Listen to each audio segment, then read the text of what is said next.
saw the storm before we felt the rain.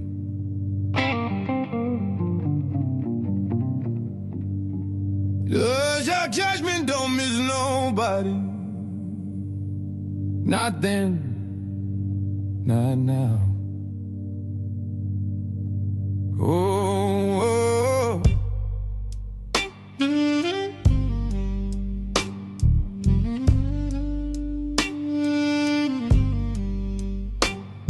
From Zion came that voice, heavy like a lion's roar. Most High calling out the nation, settling every score.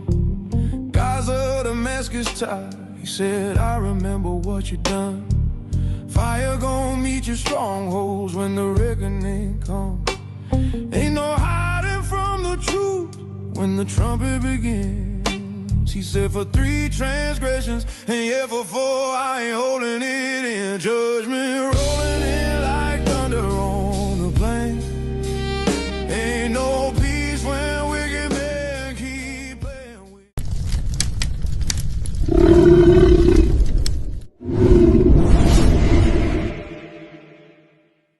Good evening. Washington is in flames, New York is reeling, and across the globe, people have dropped to their knees. The man at the center of it all remains unidentified, but his arrival has already changed. They once called her the land of the free. But the book spoke of a mighty empire, proud and unrepentant, a modern Egypt with hearts of stone. And the signs would come upon her. Rivers turned to blood, swarms. The seal has been broken.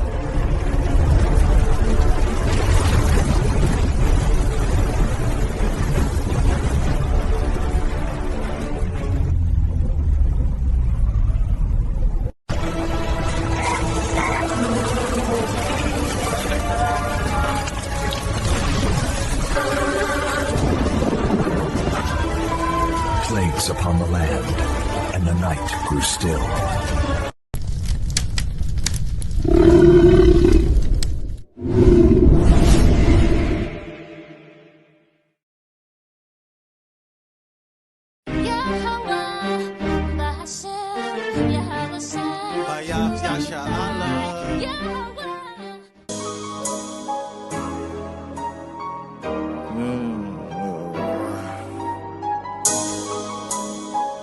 Plantation.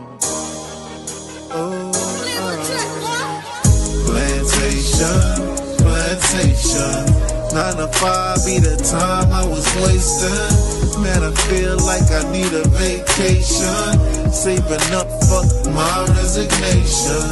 Why I feel like my manager hating. Ain't the one for no verbal castration. This government ain't giving reparation. We'll go to crime trying to fight the temptation. Joys and tribulations, demonstrate patience in every situation. Picking up the pieces to their heart restoration. People broken hearted and in need of salvation. Salvation. Yeah. We in captivity. We done lost our history. Disconnected from his laws, now there's no integrity. Here's the book and let them see, because they dying in these streets. Walking in darkness and where the carcass is, the eagles be. Walking in darkness and where the carcass around us like vultures. Murder on their mind when they approach us. Let your light shine, watch them scatter like roaches. Babylon falling cause we taking back our culture. Heal our land, Abba now put us back in agriculture. This word burning them up, Romans is a flamethrower. We prophesy destruction, nukes coming, game over. International, continental, ballistic missile. Them bombs dropping like rain, no drizzle. The lake of fire make them sizzle. Showing fruits of the spirit, we don't gather figs of thistles. That's the dog, you know, so just like you were saying, right?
is Amani Bright Laws. I'm a travel business owner. My business is Always Shine Bright Travel, where we help you discover your next bright destination.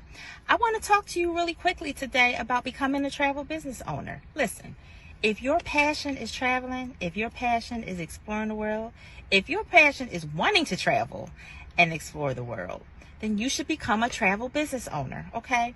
I have 2 easy ways to get started. Less than 1 minute, okay? The first way, up here, our website, travelagentworkshop.com. And please use my sponsor ID, Always Shine Bright, okay? The second way is a text code. Text the word workshop to the number 281-767-9711. And again, reference my sponsor ID, Always Shine Bright, okay? Listen.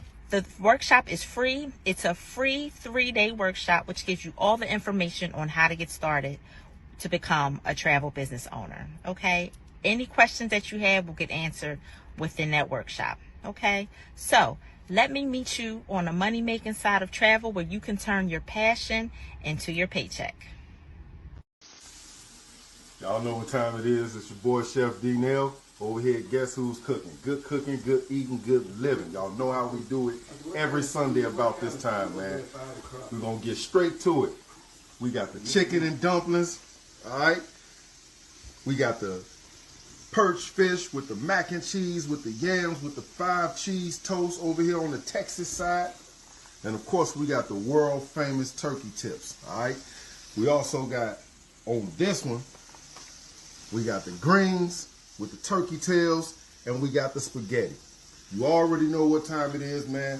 Hit the link, 773-992-4737 is the phone number to place your order every Sunday, all right?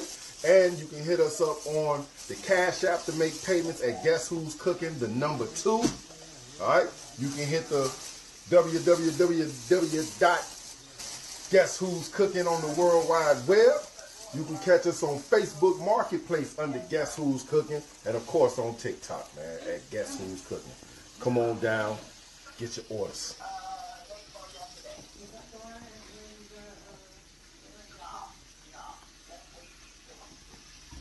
Give me shame, I give you peace from underneath.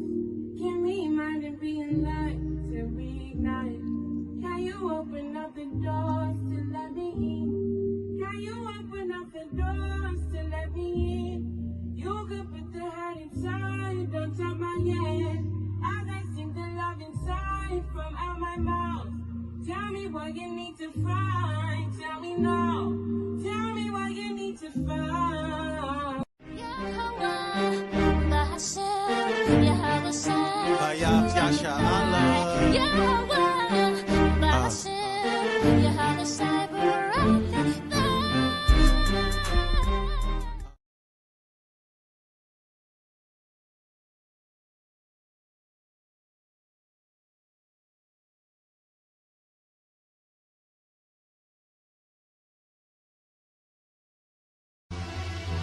Living, we ride for your power.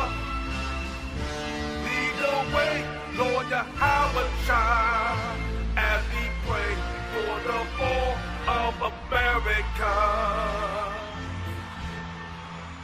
Look, psychological warfare and propaganda. False flags they broadcast on news cameras. Cancer in the bone, cell phones cause damage. But I put holes in the street like caterpillar jackhammers. I hate a Masonic fake prophet, so I gotta wave the Glock in your face, won't hesitate to pop it. This whole place demonic, that's why the plague bubonic. I've been hot since Pac and Dr. Dre the chronic. Illuminate the dark, my style state of the art. Like a laser that's razor sharper than taser darts. I don't play, I gotta make my mark. I used to shake the knocks, the plug with the iron and spray starch. Shady sharks eat the baby's heart. Drink adrenochrome and thirst for first blood. Sylvester Stallone, Toby, runaway slave in Saucony. I ain't your homie, the clown. I put a ring around your Rosie. Ashes to ashes, they fall down below me. No pocket full of posies, I only chop it with OGs. No Alexanders and Ptolemies. Vance and Trump, I put the pump to Pelosi. COVID disease, noses bleed. Choke you with your rosary beads and put your throne under siege. This your takeover. Seagull like Steve. In dark territory, I'ma shine cause sunbeams. Truthfully, I'm the illest in truth musically. I'm no Julio Foolio, I sound like Schoolie D. That's why they charge me with treason. Look how I do fake Jews, Hebrews up heathens. Conquering demons, bobbing and weaving. The mark of the beast with Psalms and Ephesians. Keep busting till the locking is screeching. Ark of the Covenant, uncovering government secrets. Better believe it, this the Pledge of Allegiance. You paraplegic, I shattered the phoenix. Like a spinal cord, I'm back in all black, squeezing the crack semen. Need nothing with caffeine in it. Yeah. Ashia, Micah Allah, Gabar Ash, HUI soldiers.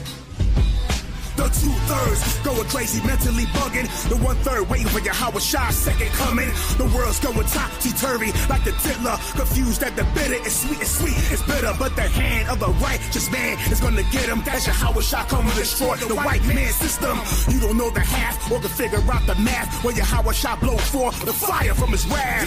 All praises due to your Howard the power. The most high, the father, rock Yasharala. Bring the judgment, manifest biblical prophecy. Murder, death, killing the earth against our enemies, staying strong, not weak, weary, and feeble.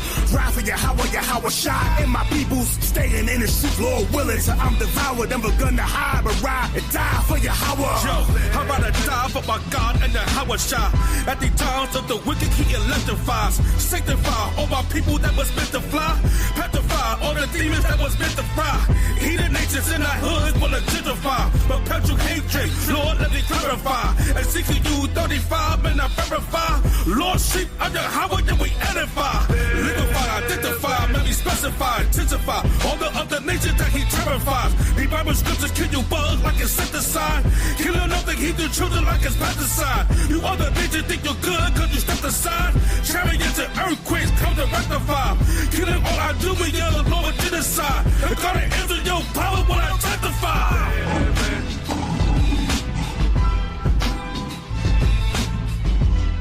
Second Corinthians 15 and 11. All the innocent blood cried. The Lord heard the blood. Now it's time. The judgment is here. The judgment is here. The judgment of Eleanor Bumford. The judgment of Michael. The judgment of all the brothers that suffered. Emmett Till is here now. You ain't gonna escape the judgment of the Lord. God is bringing this judgment. The tornadoes, the floods, the hurricanes. This is all of God. We ain't gonna stop. The Lord is gonna bring this judgment. God's judgment is on the earth. This is the time. As it said, thy kingdom is end. Thy kingdom has come to end. The Lord hears all the cries, from the cries of all the righteous blood that have suffered in America. All the brothers and sisters that have suffered in America. All the brothers and sisters that have been raped, that have murdered, that have been robbed. Now is your time. Your time has come, America. You have to deal with the God. You have to deal with the power of God. Now is your judgment come. You can't escape it. You can't escape the floods. You can't escape the tornadoes. You can't escape the destruction. The Lord is on you. The Lord is on you. World War III is on you. All the destruction of God's people. You gotta pay. All praises. Form Yashala. Yeah. Come on. Living. Woo. Bring it. We gon' ride for your power. Yeah. As we pray, lead the way. Lord, your power shine. As we pray for the fall of America. Praise our God. Call his name. One living. Come on. We gon' ride for your power. Woo. As we pray, lead the way. Lord, living. Scream his name, baby. We gon' ride for your power. Yeah. As we pray, lead the way. Lord, living. Living, baby. We gon' ride for your power. Come on. As we pray, lead the way. Lord, your power shine. As we pray for the fall of America.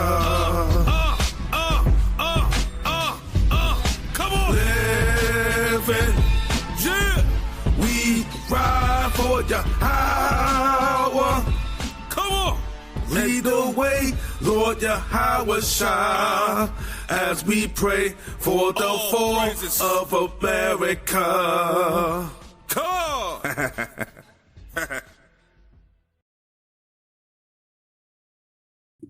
Man, listen.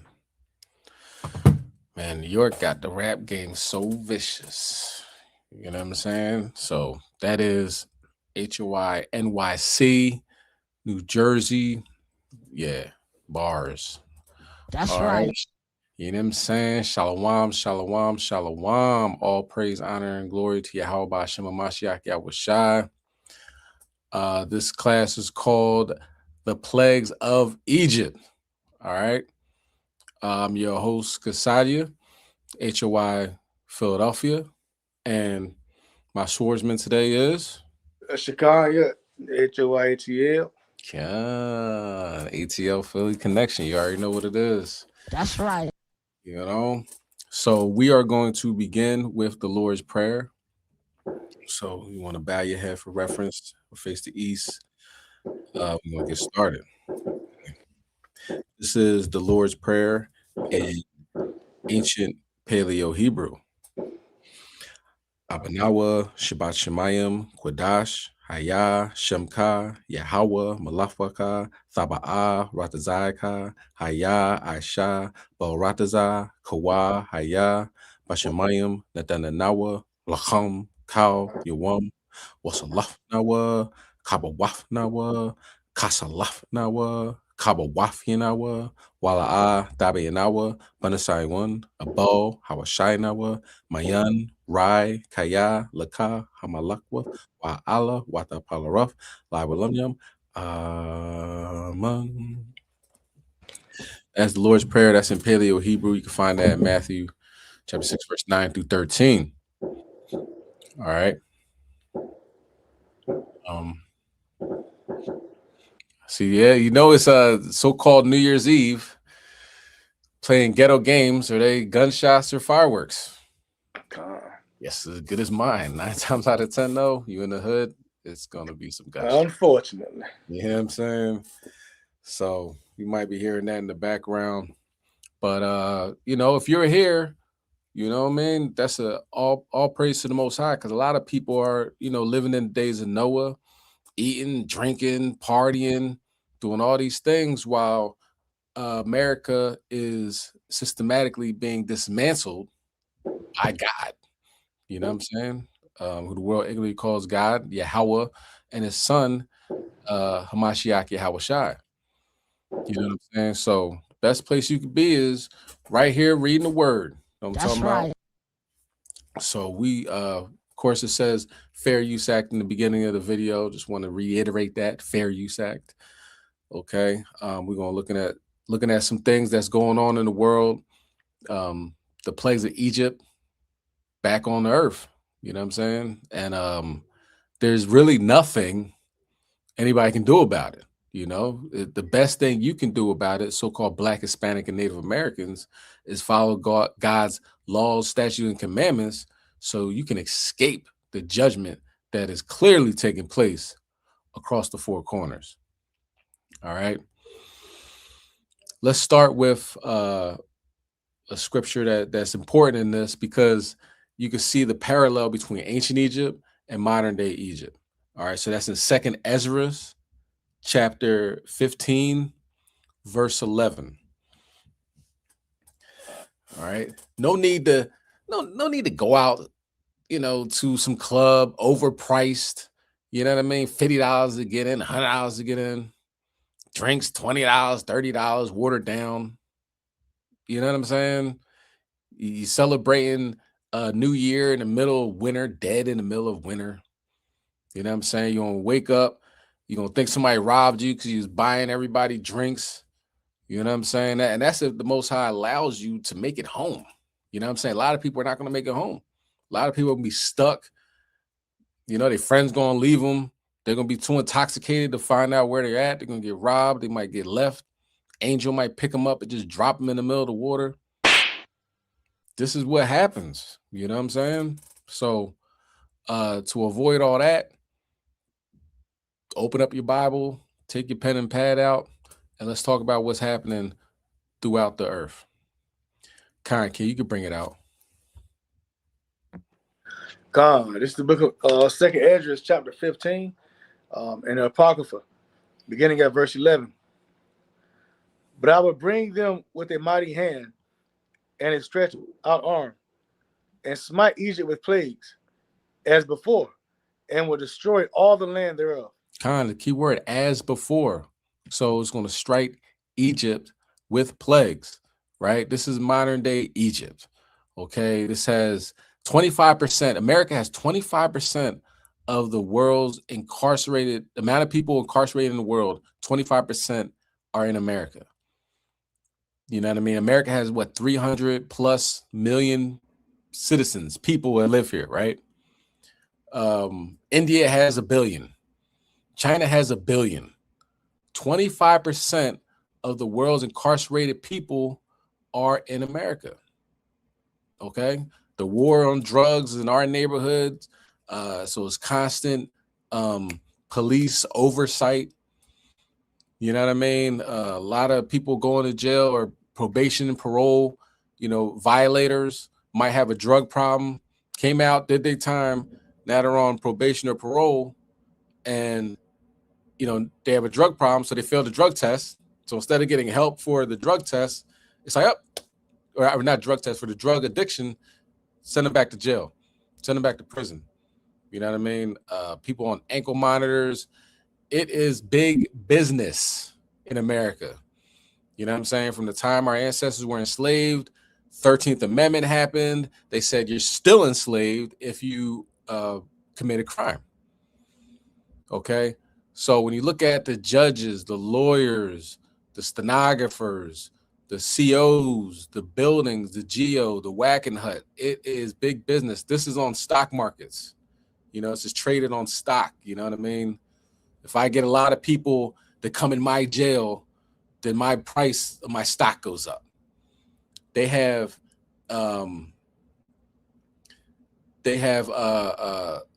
contracts with states. I know Arizona being one of them. Contract with a state that says you, the state, have to provide me with 80% occupancy rate. So 80% of my beds have to be filled. If not, you pay me for those beds that aren't filled. So it is the state's best interest to lock people up. Who are you going to lock up? People that don't have money for lawyers, people that don't have money for bail. You know what I mean? People that you feel you can get over on. And that will be 9 times out of 10 in America, so-called Blacks, Hispanics, and Native Americans. We are living in modern day Egypt. 2 million people right now are incarcerated in America. Okay. So he says, I'm going to plague you like I plagued ancient Egypt. Okay. And will destroy all the land thereof. This place got to go. So we're going to talk about it. All right. Let's go to the first video.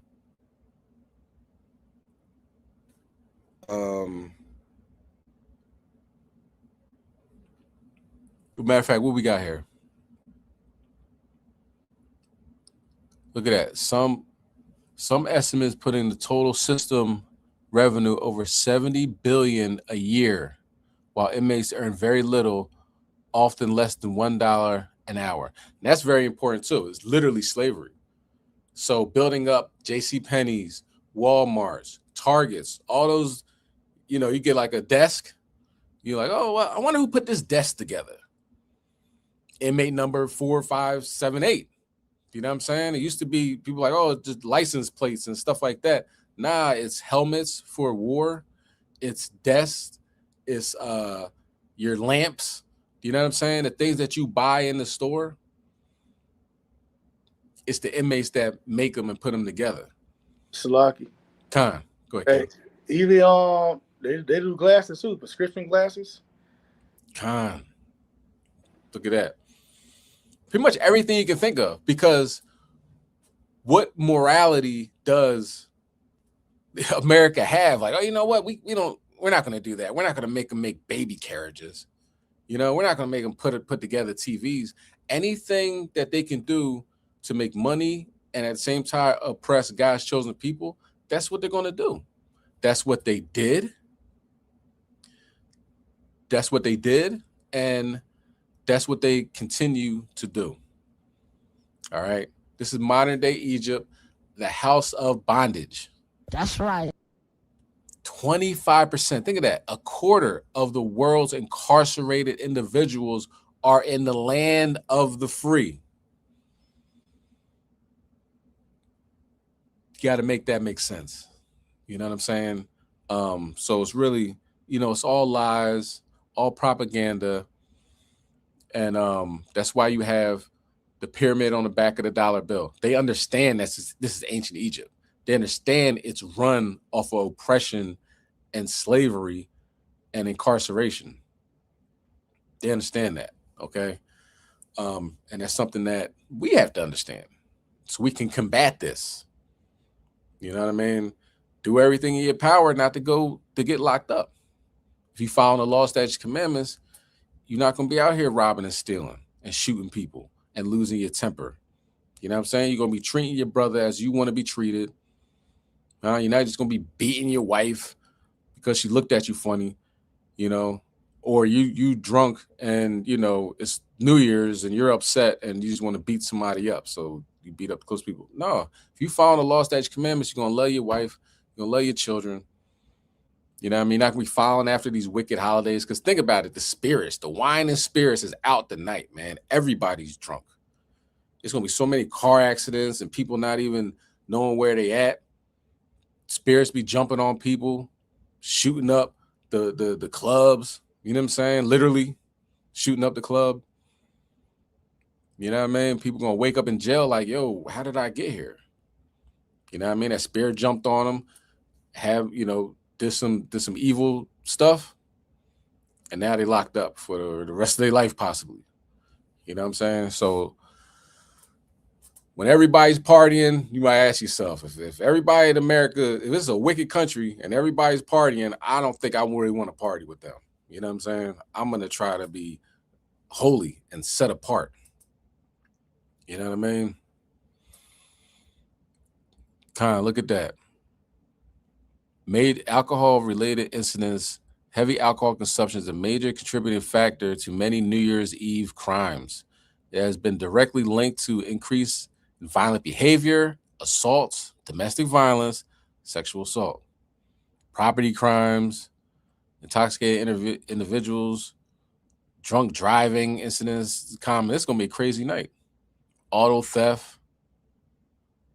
You know what I mean? Among the most frequent days when motor vehicles are theft. In Philly, they've been carjacking people all this week. Probably with the hope of, I need to get me a car so I can ride to the club for New Year's Eve. You know what I'm saying? Like, it didn't make sense. Like, why keep carjacking people? You know what I mean? They need a car so they can party and do crimes too. So they're probably riding around robbing people, partying, all that good stuff. I mean, not good stuff, obviously. All right. Let's go to Exodus 10 and 21. And then we'll go to the video. All right. We're going to see some things, some plagues that the Most High has unleashed on America. And ironically, not ironically, the Most High has amazing aim on where he's unleashed this fury. If you would think of the gayest place in America, you probably would say San Francisco. San Francisco's like the homosexual mecca of America. The Lord turned off the lights, and not on some Teddy Pendergrass type time. He turned off the lights. All right. And that is something that happened in ancient Egypt. Let's get it. Go ahead, Ken, you can bring it out. Come. This is the book of Exodus, chapter 10, beginning at verse 21. And the Lord said unto Moses, stretch out thy hand toward heaven, that there may be darkness over the land of Egypt, even darkness which may be felt. Darkness that may be felt. Go ahead. And Moses stretched forth his hand towards heaven. And there was a thick darkness in all the land of Egypt 3 days. So what we're seeing here that happened in San Francisco is unprecedented. You know, this is a major city in the United States. You know, that's why I was talked about, like, what happened? You know, what occurred where the lights just went out? You know what I'm saying? Well, we're about to see. Is that the video, King? That's right. Con, okay. You can bring it out. Tonight, the lights slowly coming back on in San Francisco, where instead of the typical fog blanketing the city, it was miles of darkness. Like a Hollywood movie. A massive power outage Saturday left some 130,000 PG&E customers, about 30% of their users across the city, without power for hours. This map showing just how widespread the outage spanned. We're like, oh my God. And when we find out later and later, most of the things that we planned were canceled. The blackout forcing restaurants and businesses to close on one of the busiest holiday shopping weekends of the year. Like, San Francisco, are you okay? On the streets, chaos and congestion. Oh no, this way must be Videos show multiple Waymo self-driving cars stalling at dark intersections. The Waymos are stuck. Unclear how to navigate the down traffic lights. Waymo temporarily suspending its operations, saying we are focused on keeping our riders safe and ensuring emergency personnel have the clear access they need to do their work. The fire department says at least some of the outages were because of a fire that broke out inside this PG&E substation. I can say that this is a contributing factor to the lights out in the area, stoplights and lights out in the businesses. But the full cause still under investigation. PG&E saying the damage from the fire is extensive and that the repairs and safe restoration will be complex, but not yet explaining how they believe this happened. A blackout dimming Christmas cheer in the Golden City. Liz is joining us now from California. And Liz, so many questions about how to make sure something like this, something this dramatic, doesn't happen again. Yeah, that's right. A lot of questions tonight, and people just want to know, when are they going to get power back? We know most of the power has been restored, but there are still entire neighborhoods and thousands of people that do not have electricity. PG&E says they are actively working on this, and they expect to have all power restored by midday Monday. Hallie. We thank you for watching, and remember, stay up to time. So, this is something that just didn't happen in San Francisco. You know what I mean? Pennsylvania, the lights are out. There was a bomb cyclone that that knocked the lights out, and apparently in New Jersey as well. You know what I mean? And when you think about San Francisco, that thick darkness, right, that talked about in the scriptures, the self-driving cars block the roads. Do you know what I'm saying? Let's go to verse 23, Exodus 10:23. The self-driving cars block the road. Remind me of that movie. What is it? Slocky, I know it just came out last year, I believe. God, what was the name of it? American. What was it? I forgot the name of it myself. I saw it though. Yeah, with that Tesla, all the Teslas, correct, on the bridge and everything. They're blocking the roads. Ah. It's a dystopian type of movie on Netflix, right?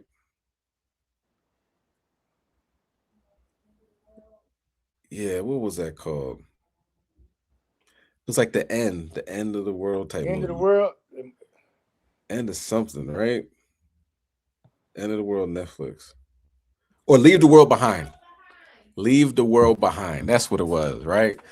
And all these self-driving cars and everything is all, it's modern, you know what I'm saying?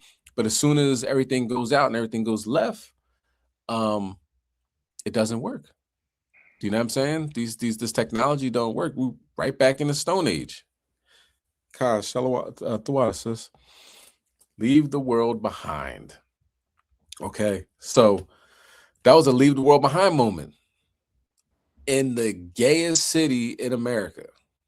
You can't make that up. Let's go to a matter of fact, can you bring that out? 23. Exodus, 10 and 23. This is the book of Exodus, chapter 10 and verse 23. They saw not one another, neither rose any from his place for 3 days. But all the children of Israel had light in their dwellings. Yeah, man. You know what I mean? Jake is good. You know what I'm saying? You follow these law, statutes, commandments, you all right.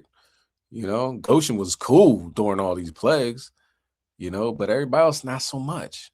So that should let you know that there is a major benefit in following the law, statutes, commandments written in the scriptures.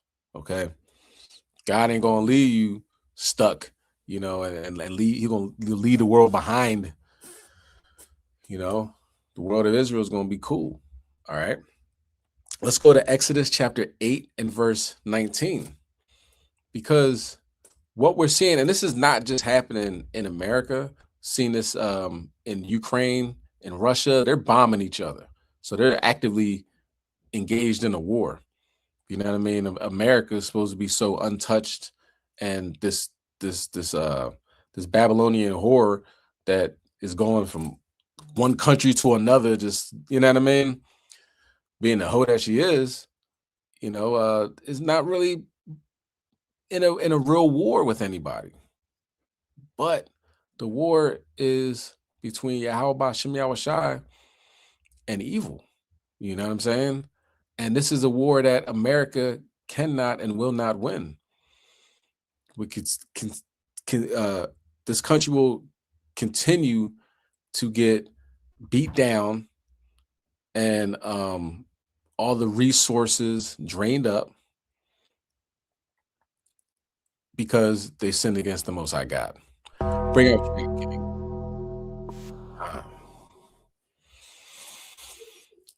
Okay, you can bring it out. So this is the book of Exodus, chapter 8, verse 19. Then the magician said unto Pharaoh, this is the finger of God. And Pharaoh's heart was hardened, and he hearkened not unto them, as the Lord had said. It's the finger of God. Perfect aim. Hit right in the heart of San Francisco, which would be like one of, you know, Sodom or Gomorrah, you know what I mean? In ancient times. So this is the finger of God. America's getting plagued. Do not put all your resources and all your time and all your energy in uplifting a place where God is actively judging it. You know what I'm saying? Don't do it. Okay, this is prophecy. This is way before we were walking on the planet, not through regeneration, but in this lifetime, this has been talked about since Genesis. Okay, we're in Revelation time period now. All these seals is opening up. God is judging this place. All right, be smart, be wise, get that sin off of you, because there's more. Okay, let's go to Wisdom of Solomon 17, verse 2.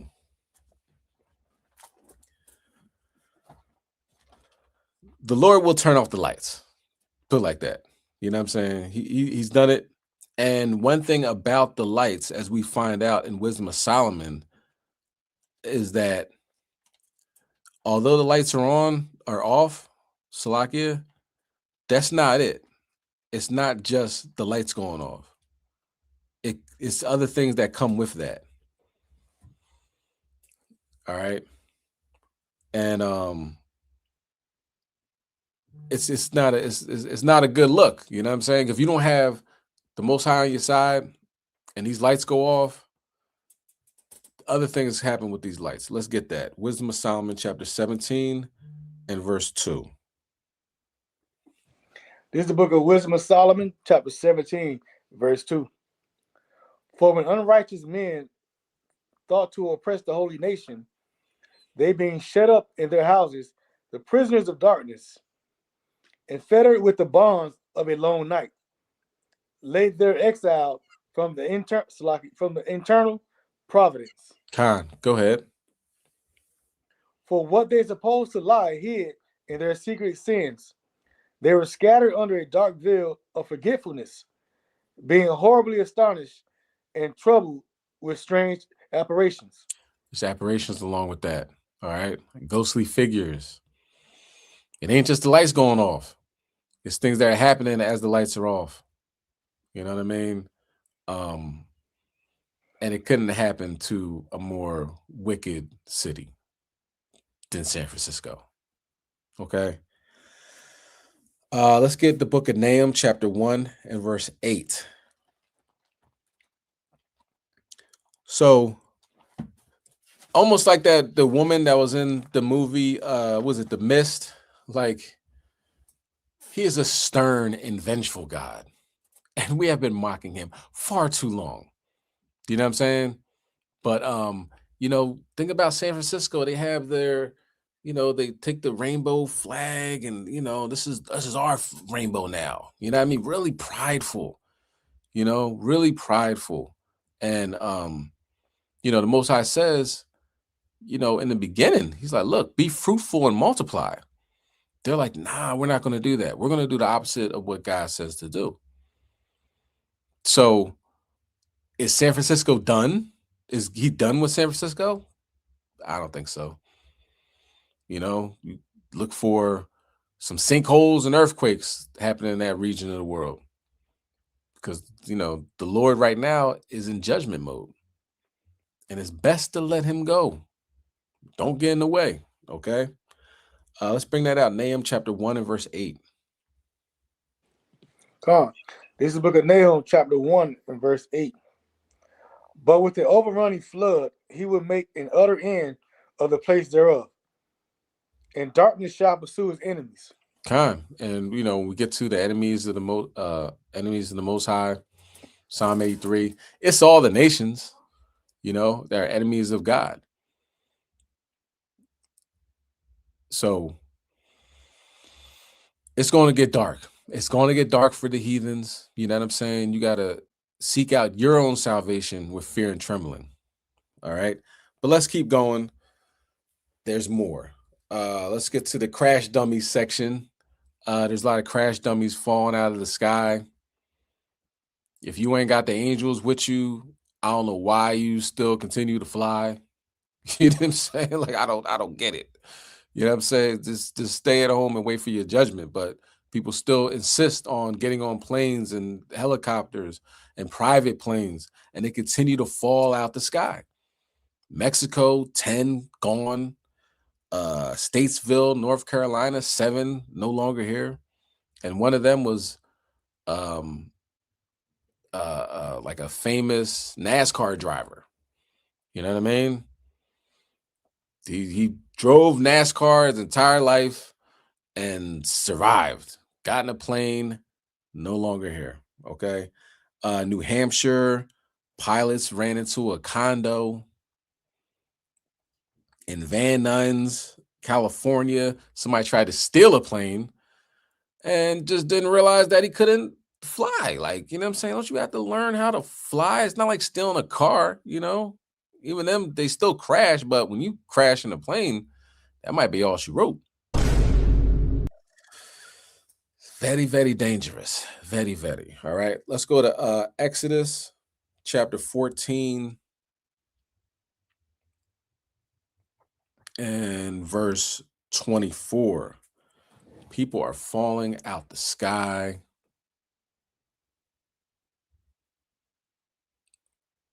It's kind of crazy. You know what I mean? It's kind of crazy. Oh, Salakia. We're gonna watch the video first. Let's put on the video first, and then we'll come back to Exodus 14 and 24. Let's see what's going on, and then we'll read the prophecy behind it. Congratulations, you played yourself. God.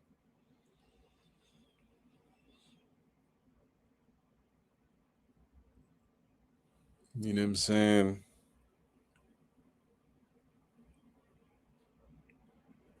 Welcome back to Live Now from Fox. I'm Shauna Kalafi. I'll be here with you for the next few hours, taking over for Mike.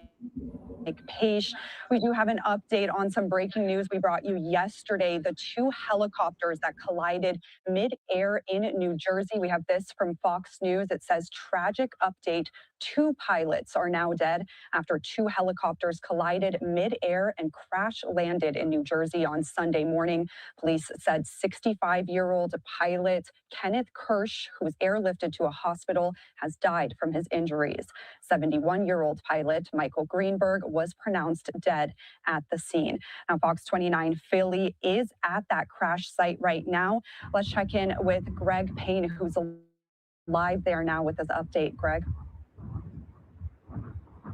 Yeah, well, good evening. Yes, I mean, it's been pretty, steady here at the scene. You haven't seen that much traffic in regards to the NTSB or the FAA, but you can see, though, off in the distance, there is one police vehicle that is there. Right next to that area, you can see some lights. In that vicinity is where you have the 2 helicopters that are located here. Now, both of the pilots are both from South Jersey, and so you can only imagine that this has had a major impact on those here in the South Jersey region. I'm shocked.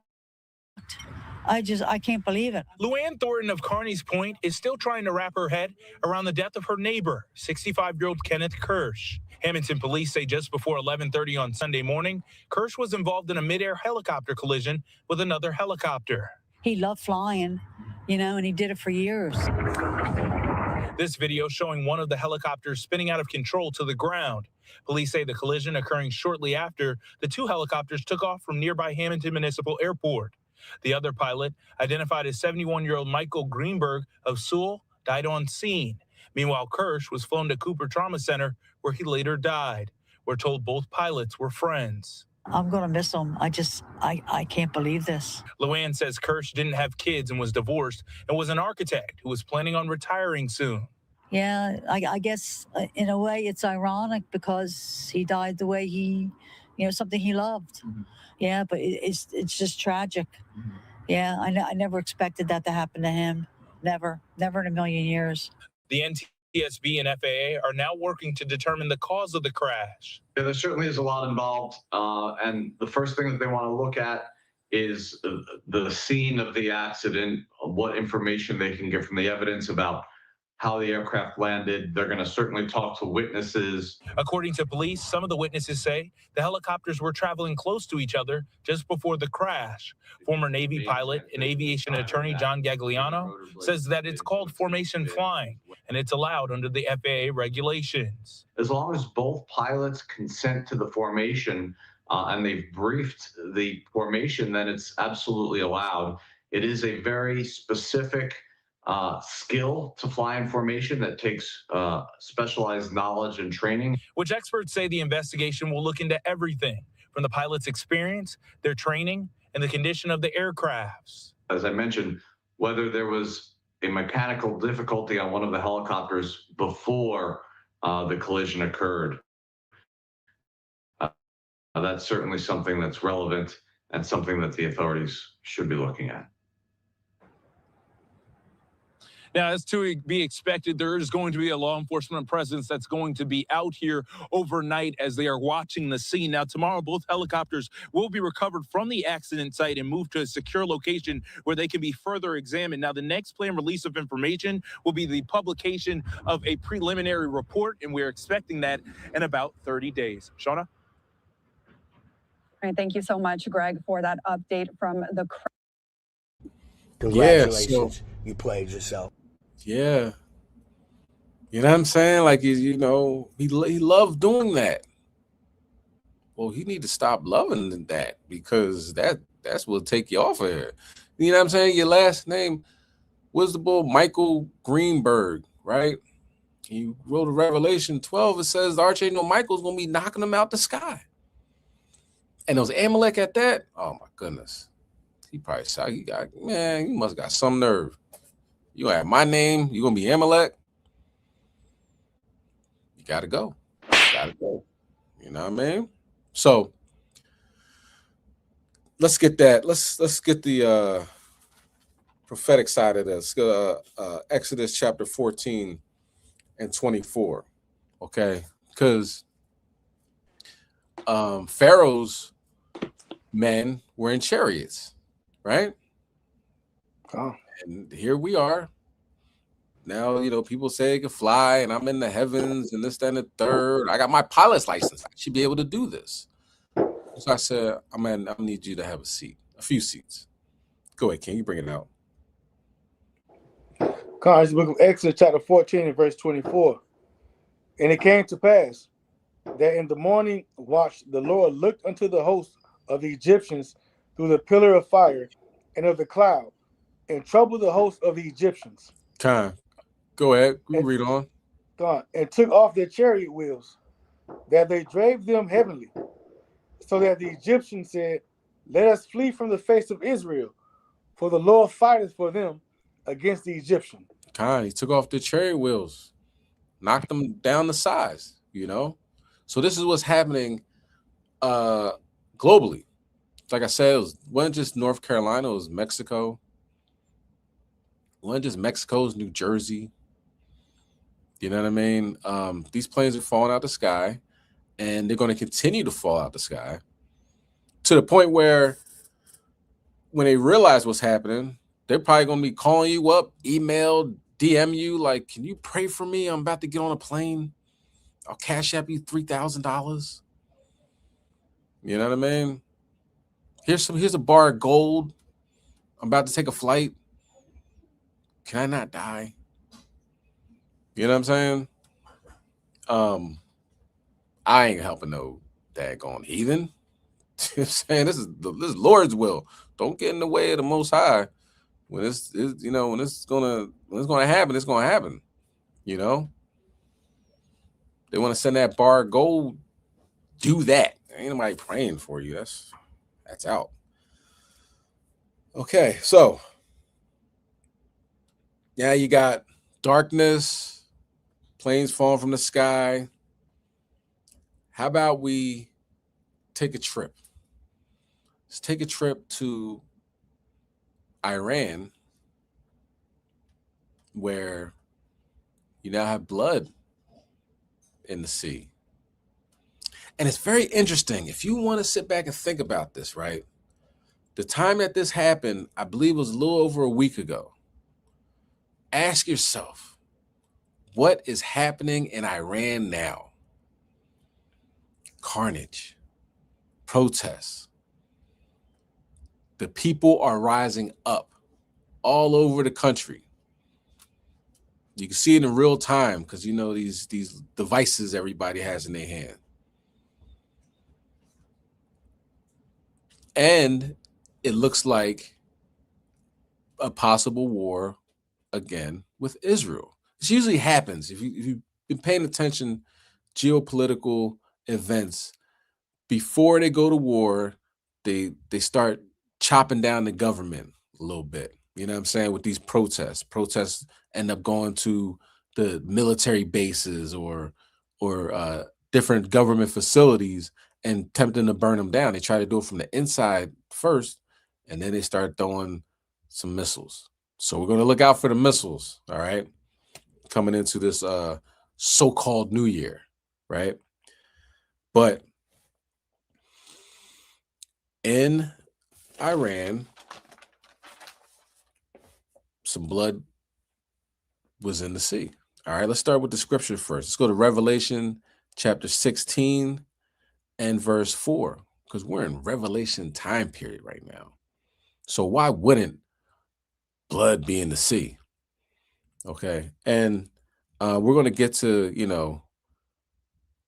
the one thing about people that don't believe that God even exists or prophecy, they try to do everything in their power to say, well, I don't know if that's blood. We got to check a DNA test. You know what I'm saying? Is that A positive or O? We'll get into all that. Okay. But first, let's see what's going on. Khan, I was just looking at, we're just talking about, people are going to be arguing and, hold up, did I let you borrow my wallet yesterday and all that stuff. Somebody just got shot in Southwest Philly arguing with his brother over money. So brother shooting brother. This ain't no New Year's I want to follow or be a part of. I enjoy reading the scriptures safely in my own house. Okay. That's right. Let's bring that out, King. Revelation 16 and verse 4.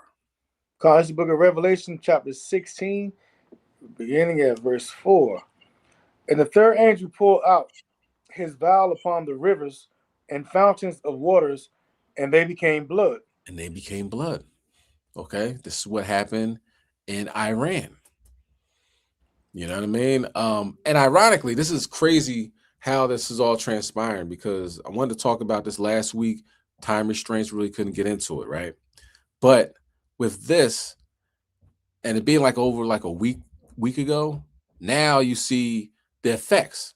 The Most High says, I'm going to turn this into blood. And now there's war, internal fighting happening in Iran. It wasn't happening before. Do you know what I'm saying? When this happened, you saw the sign, and now you can see the result. Okay? Can you read verse 5? Verse 5. And I heard the angel of the water say, Thou art righteous, O Lord, which art and wast and shalt be, because thou hast judged thus. You know what I mean? The Most High judge is righteous. You know what I'm saying? And the thing about this rain is rain that came down, right? The rain came down and it mixes with the soil of iron, right? We'll get to, hemoglobin and, all the names and properties and all that. It hasn't rained over there. You know what I'm saying? Like, this rain is fairly new. So the timing of it all, God does not play. Straight like that. The Most High God does not play. That's all right. So you know what I'm saying? Let's get the video and we'll come back with some more. We'll come back with some more scriptures. It's gonna look crazy if you haven't seen it. Very, very ominous.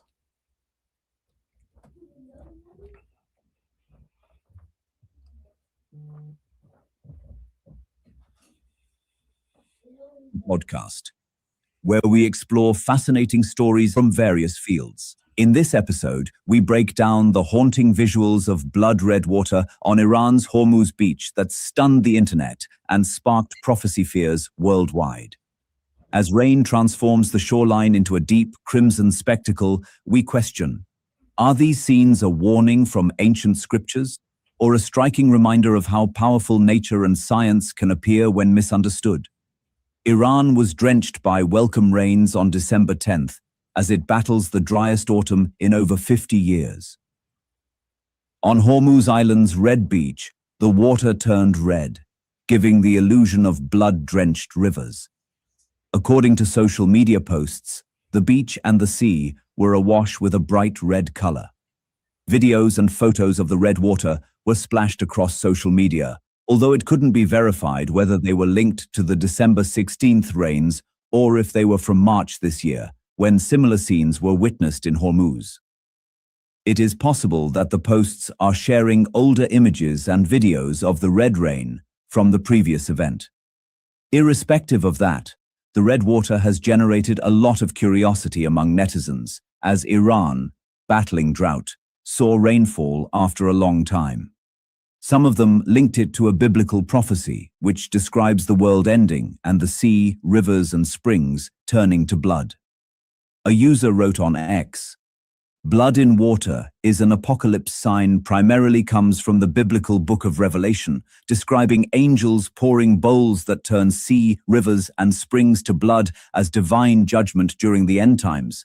As another one asked, "It looks biblical. Is this common?" One user pointed out how a similar scene years ago would have been immediately linked to a higher power. Damn, I bet if this happened in classical Egypt, it could totally start a new cult or some kind of religion. Good thing people today are smart enough to know the science and ignore the superstitions. Basically, there is science behind the vivid red color of the red beach in Hormuz. The soil and rocks here contain high amounts of iron oxide, which leads to the red color when rain falls. Iron oxide can also turn the soil yellow and brown. But the red here comes from the mineral hematite. Old visuals of red water pouring down cliffs have gone viral on social media, with some comparing it to the end of times biblical prophecy. However, the scientific explanation for this occurrence is pretty clear. Thanks for tuning into this. Well, all right. I guess since science said it, then it gotta be true, right? So the funny part he's talking about, is it from March or recent? Now, what happened in March? Same thing, right? And it was, the rivers turned into blood over there in Iran and Hormuz. And then what happened? A war between Israel happened in June. So from March, when that happened, 3 months later, a war happened between Iran and Israel. First time I can remember them fighting and throwing shots at each other, like with missiles and hypersonic missiles and F-35 jets. So we can look back. That's the thing about what they call like hindsight. You can look back at what happened and say, "Oh, that was just, it was once the mineral, the water mixes with the soil, then it just looks red." But then we could go back and like, hold up, but didn't they have a war after that? Yeah. And since we're watching this video now, right, when it happened, I think like 9 days ago, we can hindsight and say, oh, okay, that did happen with the soil and the water. And now they're having riots in the streets of Iran. A week before, they weren't having them.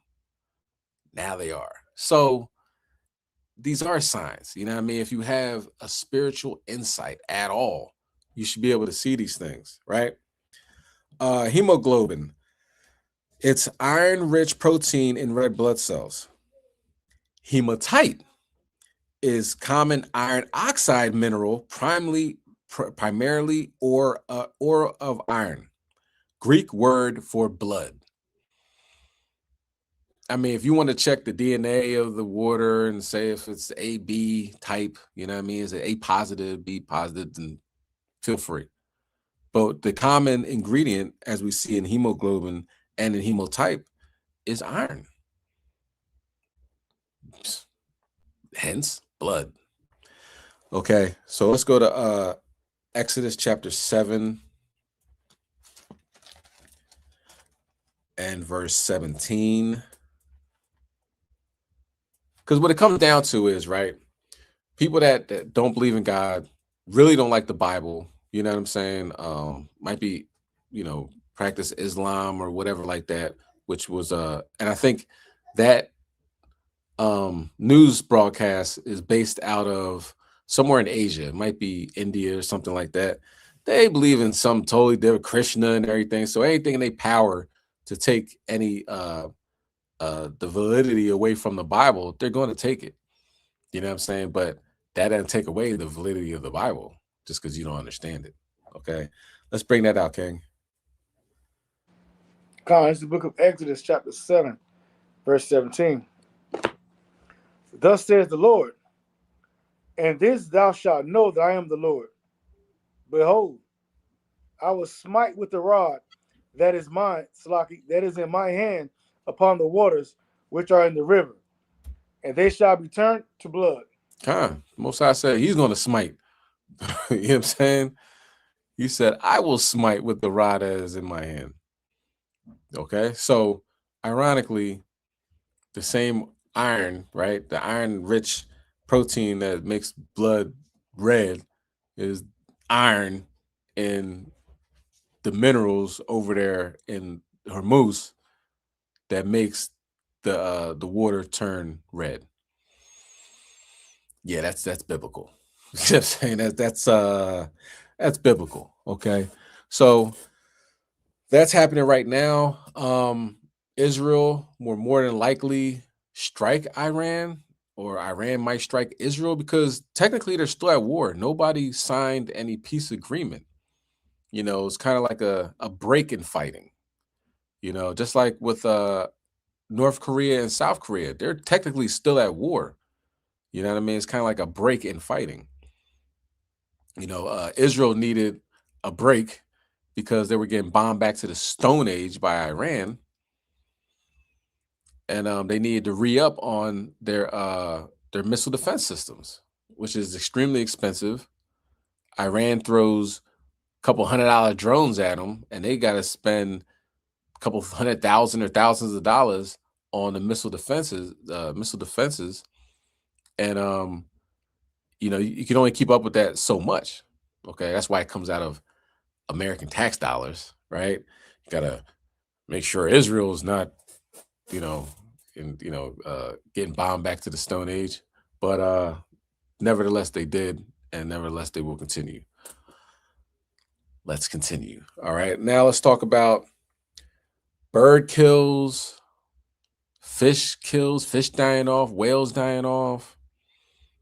He's going to talk more about, you know, the rain from the Strait of Hormuz, but more prophecy that's happening in definitely like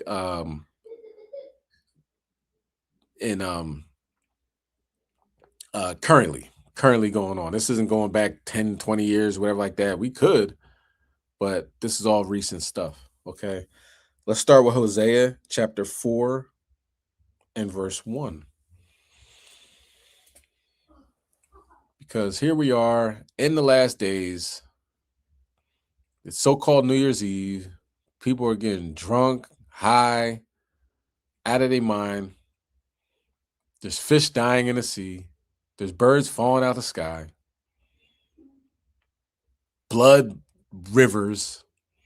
Darkness in Sodom and Gomorrah, modern day Sodom and Gomorrah. And so it's a lot going on. It's a lot going on. All right. Let's bring that out though. Hosea chapter 4 verse 1. God. This is the book of Hosea chapter 4 verse 1. Hear the word of the Lord, ye children of Israel. For the Lord has a controversy with the inhabitants of the land, because there is no truth, nor mercy, nor knowledge of God in the land. And doesn't that sound like where we're at right now? There's literally no truth, no mercy, no knowledge of God. You know what I'm saying? People just finished celebrating Christmas and said that's Jesus' birthday. Wasn't Jesus born on December 25th? No knowledge. You know what I'm saying? No truth. All lies. You know what I'm saying? No mercy. This place is terrible, man. You know what I'm saying? We're not in control, you know, but a lot of our people go along to get along with this place. You know, they'll try to fight you. If you say, I don't celebrate Christmas. What do you mean you don't celebrate Christmas? Don't you know Jesus died for your sins? And then once they realize that's the lie, they're like, well, what about the kids? You know what I'm saying? Our people be going off, man. Following after wicked Edomites. Go ahead, give me verse 2.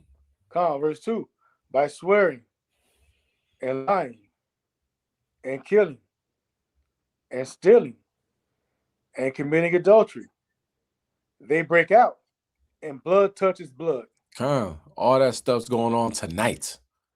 All of it. Swearing, lying, killing. Somebody just got killed. I'm pretty sure, you know, they had the tape out, so might not make it. Committing adultery. People gonna be sneaking around, a little sneaky link, you know what I mean? Oh, where he at? Where's she at? Let's link up over here. You know what I'm saying? That's going on tonight. I'm going out with my girlfriends. Don't tell them I'm not gonna be with y'all. You know I'm going. You know what I'm saying? All that's happening tonight. They break out and blood touches blood. Okay. Go ahead, verse 3. Verse 3.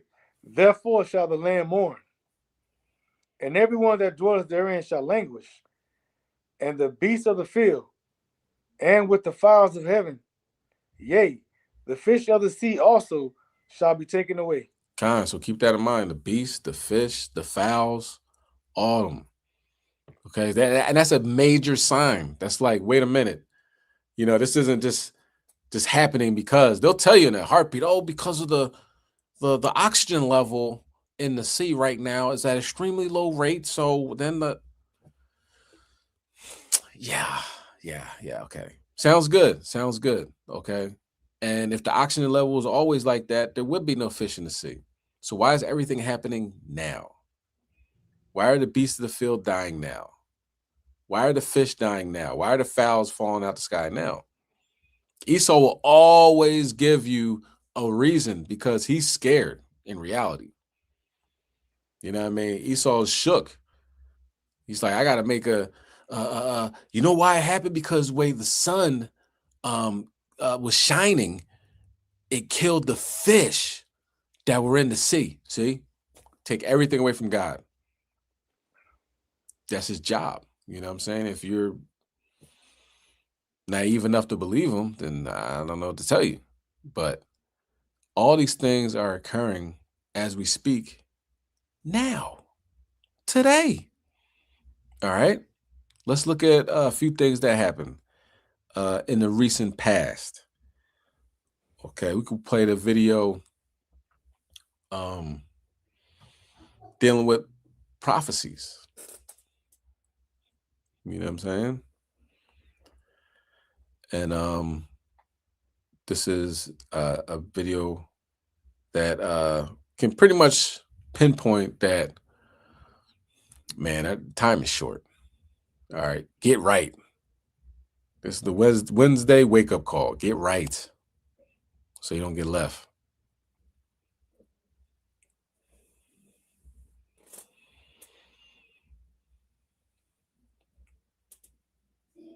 Because God ain't mocked. So you're going to reap what you sow. Now, but these birds are getting exhausted and then just falling from the sky. Fox 35's Esther Bauer breaks down what you should do.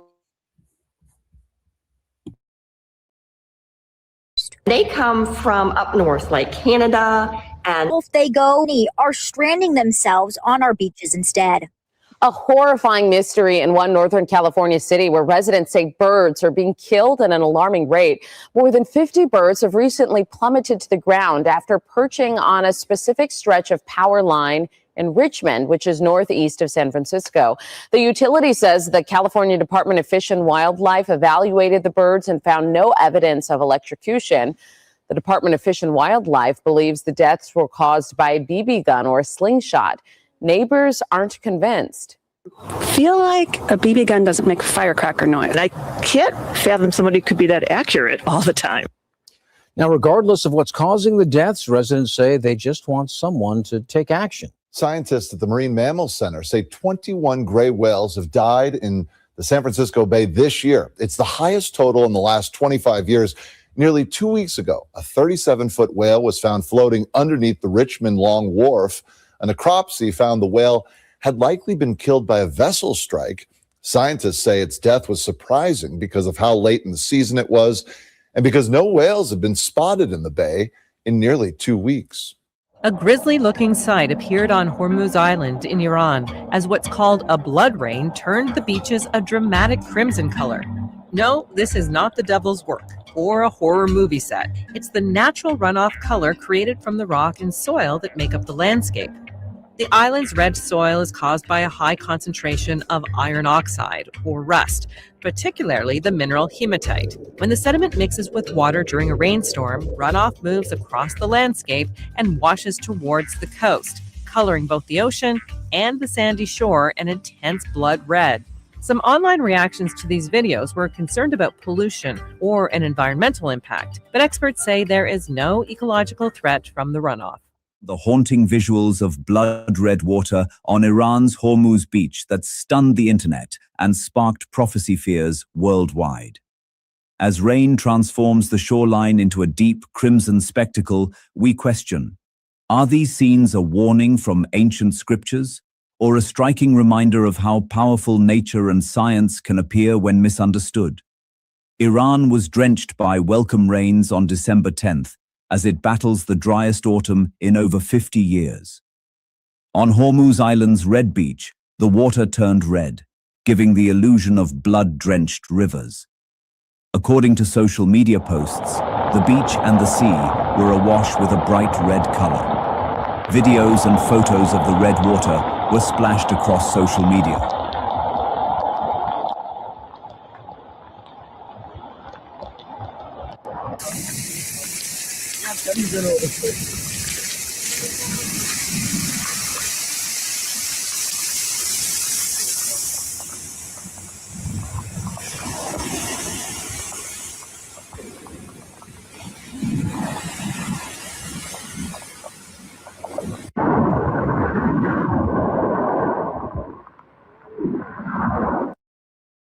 Three reasons why seniors over 60 are getting a solar generator for their house in 2026. A solar generator is a portable power station. You charge it up before a storm hits, and you can keep charging it with the sun if the power stays out. And this one from 4 Patriots is expandable in case you need more power on the night of the storm. You need one of these if you want power, but not worry about finding Can you skip gas. that out? All electronic. It's cheaper than a whole house generator, and it's portable, so you can quickly unplug it and move it wherever you need it. And it's easy. No Bluetooth, no mobile app. You won't have to sign in or make an account with it. You just push the power button on the front to turn it on and plug in what you need. It'll tell you how much power you have left on the big friendly screen. Here's what you can plug into it. Number 1, your fridge. You can protect your expensive meats and important chilled medicines from going bad when the power's out. Number 2, your CPAP. So you can sleep like a baby without motorcycle levels of noise or gas fumes near your head while you sleep. Number 3, your devices. So you can power your TV, lamps, and even your internet Might be a router. good thing to Power get, though, those devices these to get days. critical news updates when the roads are closed and the world goes dark. And right now, you can get the most powerful 4 Patriots solar generator ever, together with over $1,500 in free gifts. This includes a free plug-and-play solar panel. But you have to hurry and get it now, because after December 31st, the price will go up by $500. Click the button at the bottom of this video before this ad goes away right now. Go to 4patriots.com. Go to 4patriots.com to see our most powerful solar generator ever and save $500 by December 31st.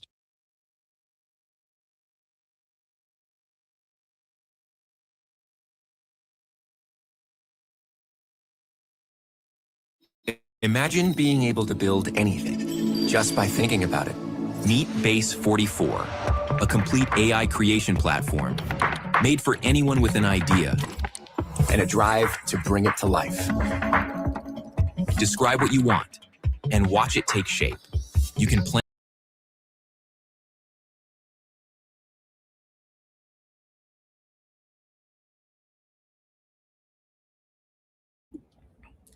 Con.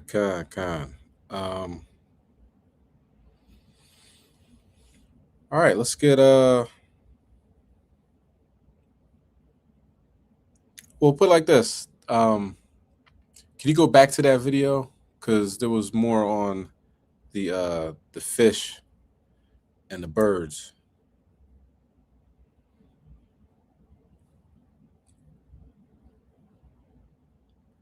And how they didn't make it.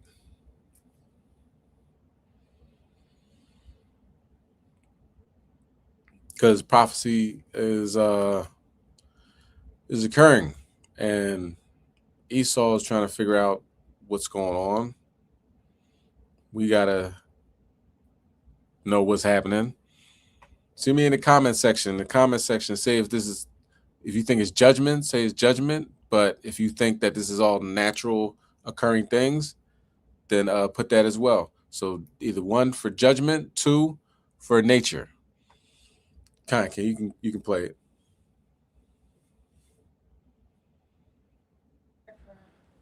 So like I gotta grab my phone charger real quick. Go ahead. This video's gonna be on for a minute.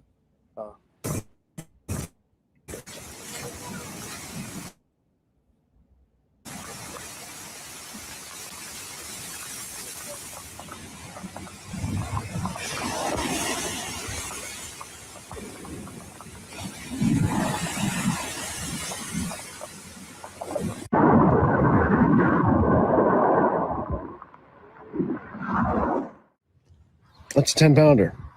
10-pounder. 10-pounder. Probably a 13-pounder. Unbelievable video there. New at 4, a sad situation at an Orange County lake where fish are dying off en masse. Take a look there. As you could expect, fishermen there upset by what's causing so many varieties of fish to end up dead.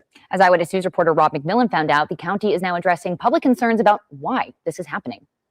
For decades, people have come to Laguna Niguel Lake to escape. And for Orange County residents, it's a lot closer than San Diego, LA, or the Inland Empire. This lake is a recreational lake for fishing, recreation, walking, hiking, biking. But fishing enthusiast Billy Egan with Western Outdoor News says this resource for those wanting to fish is now devastated. This is what he discovered out here Monday, posting about it on social media.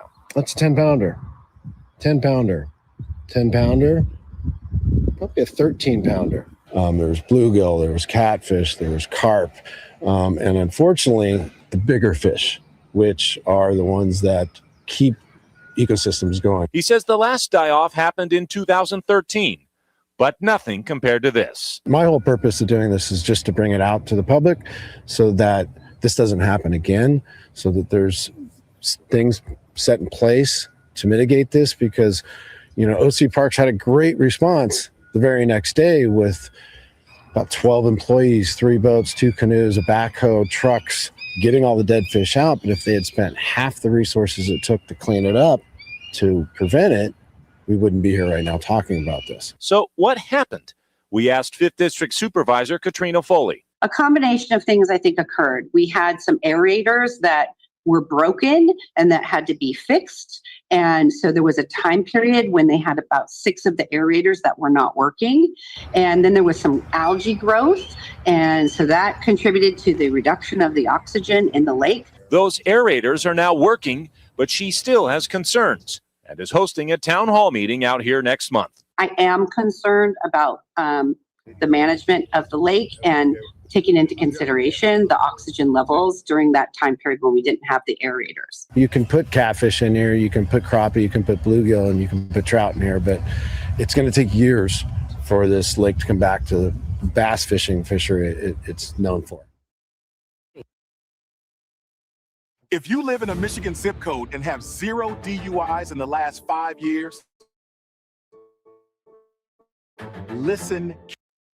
It's a mystery. I think that's how we all feel. It's inexplicable. If what's happening along Bernhard Avenue in Richmond is a mystery, then these are the neighborhood detectives. It just doesn't make any sense. Residents say what has been happening high along this power line since February just isn't adding up.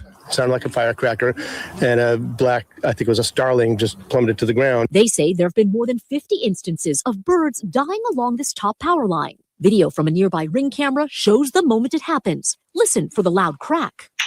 A bird then falls to the ground. Super traumatic to see this. Neighbors say after hanging up awareness posters like these and repeated calls to PG&E, there was little action. When a worker came out to inspect the line, he literally seemed like befuddled. After reporting on the story Sunday night, on Monday, PG&E told ABC7 that they reached out to the California Department of Fish and Wildlife to evaluate several of the dead birds. In a statement, PG&E said Fish and Wildlife shared that the birds show no evidence of electrocution and that their deaths were caused by trauma, potentially from a pellet or BB gun or a slingshot. But I feel like a BB gun doesn't make firecracker noise. And I can't fathom somebody could be that accurate all the time. PG&E also said they do not believe that there was an issue with our electrical equipment and agrees that these birds were not electrocuted. I know where the sound is coming from, and it's coming from up on the pole. That particular wire does sizzle and arc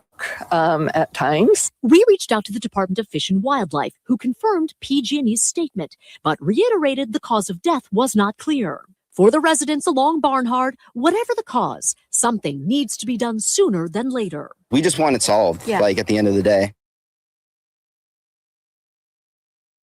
Well, dig into the scriptures, you know what I'm talking about? See what it says. Fish dying, birds dying, blood rivers. Yeah, this is a prophetic time we live in. You know? That's right. Ain't the time to go be hanging out, you know? New Year's Eve, 2-1 and all that other stuff. Be hard pressed getting home. All these drunk drivers and you know what I'm saying, these spirits out here. And then we gotta look at other situations. We're gonna talk about what they call 3-Eye Atlas and what's going on with that. We ain't done. All right. But let's talk about the judgments that are taking place on the planet. Okay. More judgments. Now we get into the fish deaths, bird deaths, so forth, so on, blackouts. But now the mighty men are getting cut down. Okay. Your police officers, you know what I'm saying? Your politicians, not so much as of yet, but we're going to talk about the police officers, people that are in power in this terrible, diabolical country. You know what I'm saying? They're not making it. Okay, let's get Exodus 14:10. It's best to repent, resign, but this is happening to the Edomites. So their repentance is I don't know. He seeked out repentance with tears, though he found it none. Okay, let's get that Exodus 14:10. God, this is the book of Exodus, chapter 14, verse 10. And when Pharaoh drew nigh, the children of Israel lifted up their eyes, and behold, the Egyptians marched after them, and they were so afraid. And the children of Israel cried out unto the Lord. So you kind of look at it like this, right? Like right now, the ICE agents, you know what I'm saying? They're coming after you. They said they're going to deport you. They're going to throw you in the supermax prisons, and people are scared. People are shook. They're like, what can I do? Look at that guy. You know what I mean? 6'4", 250 pounds, got a mask on his face, gun this long, and there's about 10, 15 of them hopping out in vans, getting in car accidents. They purposely knock your car off the road and they get out with guns in your face. They smash your windows, so the children of Israel are so afraid. Okay. Let's see what happens. Let's see what the Most High did. All right. Read that verse 11. Verse 11. Verse 11. And they said unto Moses, because there was no graves in Egypt, hast thou taken us away to die in the wilderness? Wherefore hast thou dealt thus with us, to carry us forth out of Egypt? And it's what Jake is saying now. He's like, stop talking about these white people like that. Y'all be on them corners telling this white man he's the devil. You're going to get us in trouble.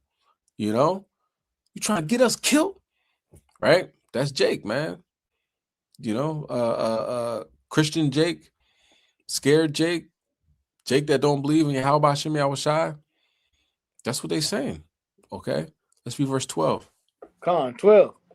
Is not this the word that we did tell thee in Egypt, saying, let us alone, that we may serve the Egyptians? For it had been better for us to serve the Egyptians than that we should die in the wilderness. Rather be slaves, man. Man, I got a nice job, my boss gave me the for Christmas a year supply subscription to the Jelly of the Month Club, and you trying to take that away? Guess you want to go back into the jungle. That's Jake. But what does God do? All right, let's read verse 13. 13. And Moses said unto the people, fear ye not, stand still, and see the salvation of the Lord, which he will shew to you today. For the Egyptians whom ye have seen today, ye shall see them again no more forever. You ain't gonna see them no more. I'm gonna take them off of here. I gotta take them off of here. You know what I mean? The Lord don't play about his people. You know what I mean? He let Moses Moses knew. Moses seen burning bush. Moses, split Red Seas. Moses was doing some things. You know what I'm saying? Moses, and think about all the plagues. He's Most High is doing these plagues. Moses is telling you, like, look, it's about to happen. I'm telling you what's about to happen. He was a god amongst Pharaoh. You know what I mean? Aaron was his prophet. He said, look, he ain't bring you out here just to bring you out here. Okay. So let's watch this video coming up. You know what I mean? The Lord's going to fight for you. Let's watch this video coming up. And the brother Tell House Publishings, this is somebody that should definitely follow.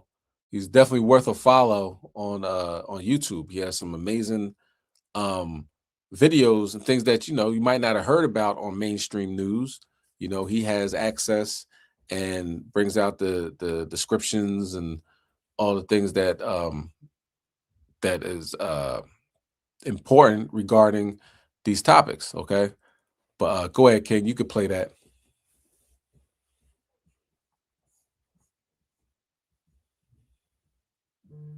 On the manhunt for the suspect who allegedly killed 4 police officers in Seattle. Police just now confirming he has been shot and killed. CBS News correspondent John Blackstone is in Seattle with the latest. Good morning, John.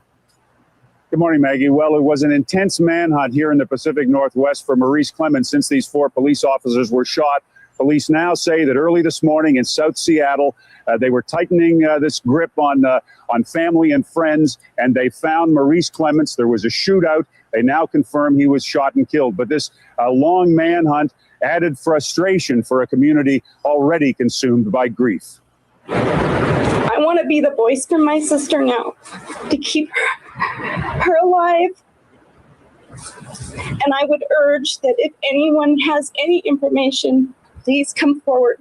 For the second straight night, SWAT teams swarmed the homes of friends and family of Maurice Clemens, pointing guns and fingers. Part of that plan is going to be to make everybody's lives miserable. That's helping them. And if they want to go down one by one until there's nobody left, that's okay with us. They keep saying on the news that the family is aiding him. That may be true, but it's not us. It's not me. Police say Clemens is wounded from his Sunday shootout at the coffee shop where he opened fire on the 4 police officers. Clemens had been released on charges just last week. How did a judge let somebody that was convicted and should have been in prison out and killed 4 people that protect us? But his record goes back to when he was 16 and sentenced to more than 90 years in prison in Arkansas for robbery and burglary. Then Governor Mike Huckabee granted him parole in 2000. Do I wish the commutation hadn't happened? Of course, but I was acting on what I knew at the time. Now, police say that before the shootings, Clemens had bragged to friends that he was going to kill some cops and that they should be watching TV. But this morning, the police finally found Maurice Clemens. In a shootout, he was shot and killed in South Seattle. Maggie? I get paid $2,500 a month to take care of my dad, and I didn't have to fill out a single form. All right, CBS's John Blackstone. Thank you. And before we dive back into the video, I want to tell you about a new way to make some extra cash, all from your phone. Free Cash works with app games to help them find new users like you. These apps and games are willing to pay for new users because a lot of users end up actually liking the games in the apps. There you hear about the story, which I hadn't heard about, so somebody sent it to me, of Maurice Clemens, who was alleged to have killed 4 officers before being shot dead. Now, this happened in Seattle, Washington, in Lakeland in 2009. And I'm going to give you some more details on the backstory. But evidently, Mr. Clemens, was suffering from some mental health issues. He had an extensive record, which you heard a little bit about. But this next video is going to tell you how his criminal story or his criminal past began from that of a young age and how he had several attempts trying to rectify his life of crime. But evidently, there was something terribly wrong with this mental state, which I'm going to share with you after this video. Just watch. The manhunt for a multiple murderer. His victims, 4 police officers sitting innocently in a coffee shop preparing for work. Those officers have been identified as 39-year-old Sergeant Mark Renninger. He is survived by a wife, 2 daughters, and a son. 37-year-old Officer Ronald Owens survived by a daughter. 42-year-old Officer Greg Richards leaves behind a wife and 3 children. And 40-year-old Officer Tina Griswold, wife and mother of 2, who also has ties to the inland Northwest. The man accused of murdering those 4 officers remains on the loose at this hour. Overnight, police thought they had Maurice Clemens cornered, but he is still a fugitive. As the community reels from the vicious crime, police and civilians alike are stunned that the suspect was not behind bars.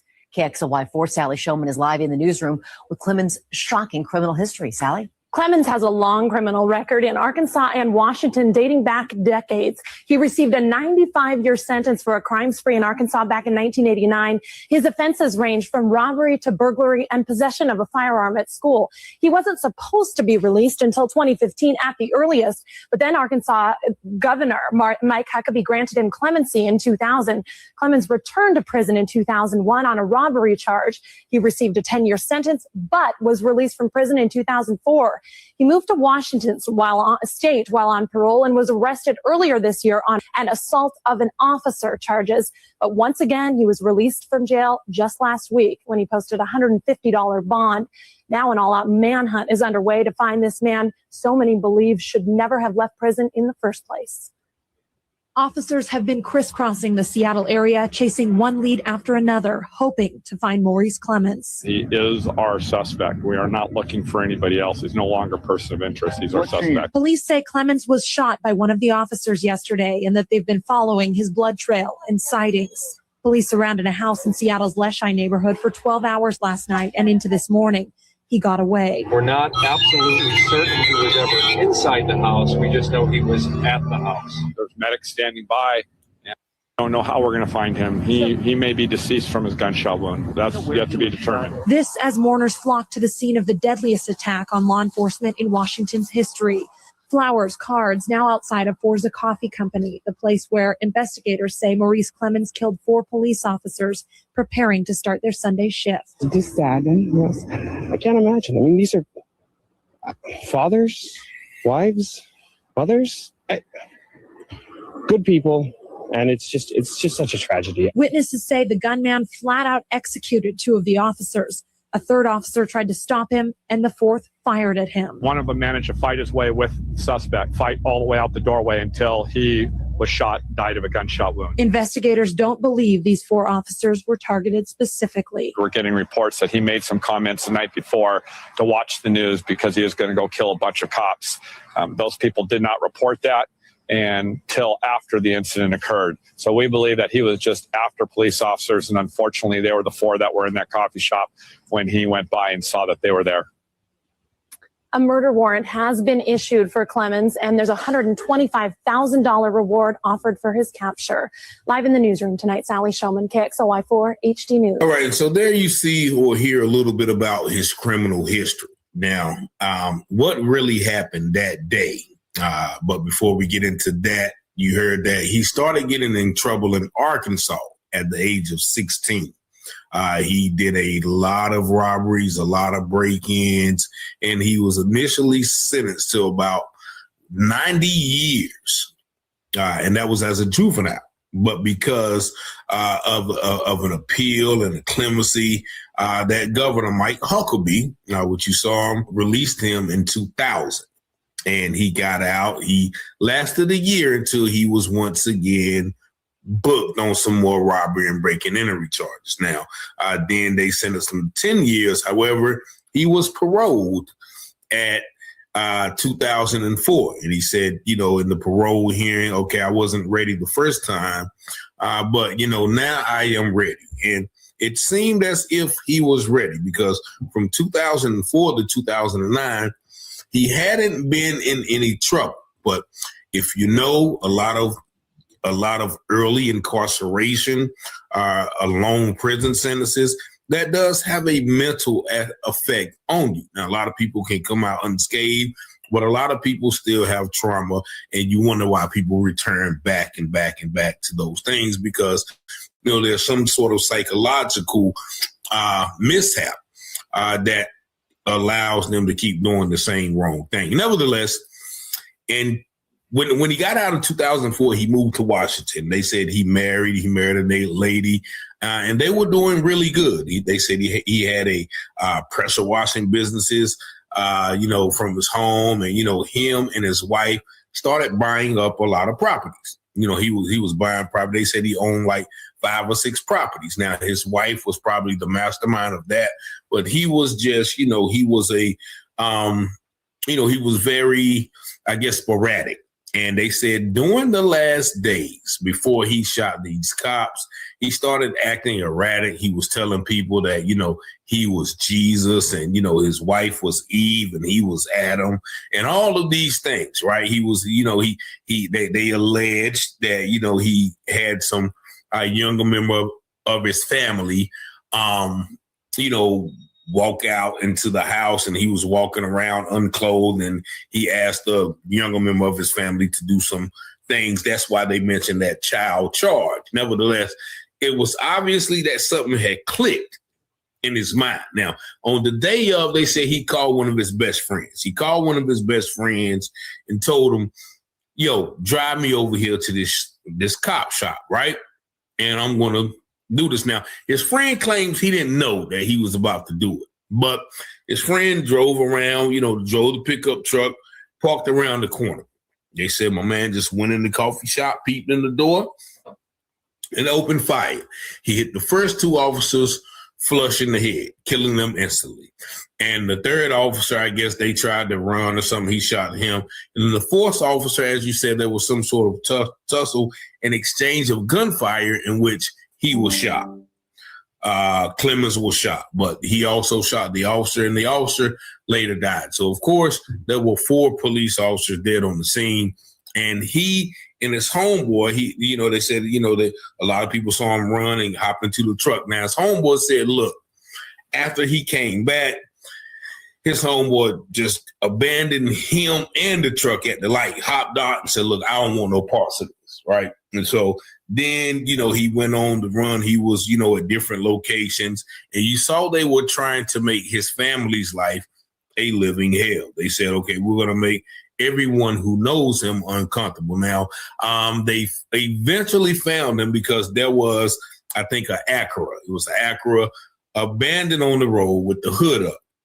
And evidently that is one of the cars that he may or may have not stole. But the police saw this car abandoned, and they ran the tags and noticed that the car was stolen. Somehow, when the police is in that vicinity, here comes old Maurice, staggering along, and, the cop sees him, knowing that he had matched the suspect. Mind you, it was a massive manhunt, right? 4 police officers killed. He is public enemy number 1.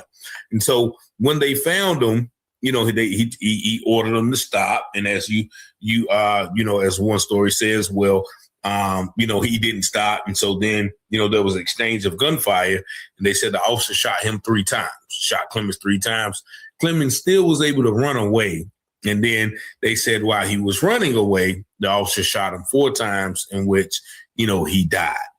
And so that is what they're saying happened. Now, we don't know. It could have been, some of these things where, you kill 4 officers. It don't matter. You're wanted dead or alive, and, probably most of the time dead. Nevertheless, they continue to persecute and prosecute and charge at least 5 other people of his family. The main one is the driver. They charged him with like 5 counts of attempted murder and everything. And they sentenced him, and they convicted him the first time, and they gave him life, mandatory life without parole. However, his sentence was overturned. It was overturned because of, whatever the case may be. I guess they couldn't really say that he knew what was going on. But they gave him a sentence of 10 years. But they also charged about 4 or 5 other people in his family for aiding, abetting, accessory after the fact. They hit them people with all sorts of charges, and they convicted some, but ultimately, most of the charges of the people that they tried to pile on the charges to, those charges got overturned as well because, it seems like they were just going, all in against this guy's family. But once again, this is a story. Once again, I don't know, like there's no telling of the treatment that he's received in prison from security guards or police. They're trying to say that it was just a random act. They were targeted just because they were police. We don't know, but you heard the one white guy saying, well, they were good people. They were husbands, they was wives. And I always have to revert back to the numerous stories that I see of police killing people in the news shared on this channel where, those people as well were husbands, wives, good people, no matter, why their reason was encountering the law. So I know, a lot of people who watch this video is going to consider Maurice Clemens a hero, and then some will consider him, a coward who attacked officers and blah, blah, blah. Once again, your level of understanding only comes from your experiences and your perception on things. But, this is a story that I had not heard. So I decided to revisit these stories because evidently, I guess, I don't remember seeing this. This was 2009, almost 16 years ago. So I don't recall this being very prevalent in the news cycle. But of course, these things often go away, especially. Kind. Yeah, I didn't know that happened back then.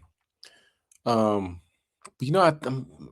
starting to think maybe I did hear about this, but very interesting. You see the hindsight of how he allegedly committed this crime, and they just roof everybody. You know what I'm saying? It's like we're gonna have we're not just gonna lynch one person, we're gonna lynch you all, so nobody else does that again.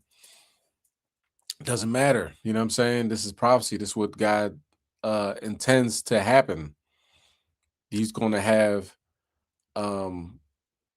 brothers crashing out in these last days. You know what I mean?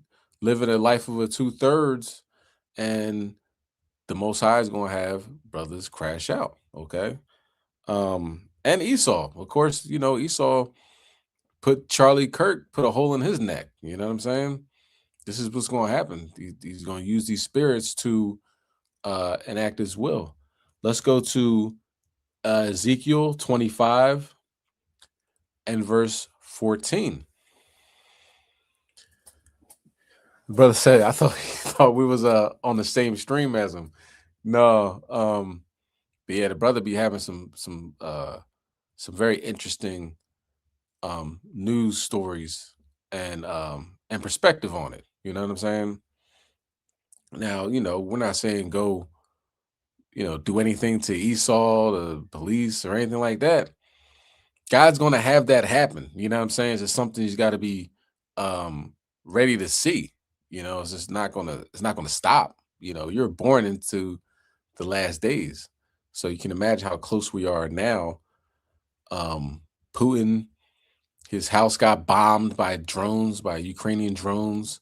Apparently, it's got a notification. Trump is snapping on Putin right now, like on social media, like he's talking crazy. You know what I'm saying? Like talking heavy on some World War III type time. So we're in that time period.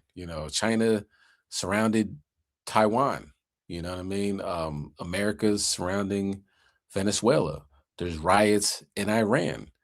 Iran and Israel are talking heavy back and forth.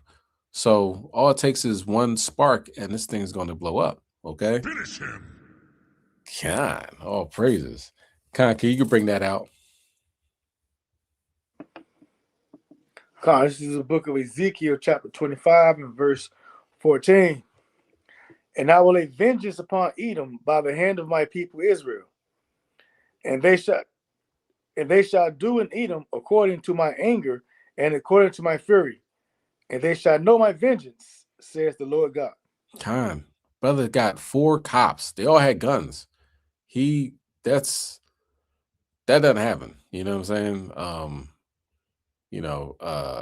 Be able to shoot and kill. You know what I mean? 4 armed men, that 3 men and a woman is almost unheard of. You know what I'm saying? But like it says in Second Ezra's 5th chapter, you know, people are gonna be taken in a great number, and the mighty men, like it's talked about in Obadiah, the mighty man is gonna fall. Okay, so Help me, nigga. so it's gonna be you know, the Lord is going to be passing judgment out, you know, to all these other nations, and we're going to sit back, we're going to talk about it, you know what I mean, and give all praise, honor, and glory to Yahweh Shem Yahushai. That's you know? right. What they talking about? Oh, they were so good. They were good people. They had families and everything like that. I mean, Jeffrey Dahmer had a family. You know what I'm saying? Ted Bundy had a family. Just because you have a family don't make you a good person. B2K, right? Bind, torture, and kill. He had a whole family and children and everything. They all got families. You know what I'm saying? But the Most High decided to judge them.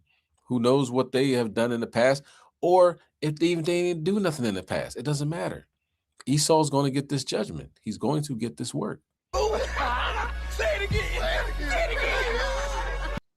He's going to get this work. You know what I'm saying? Rob Reiner was meathead. He was all liberal and, you know, we got to treat the blacks good, Archie. You know what I'm saying? That's how he was in real life, apparently, too, what they were saying.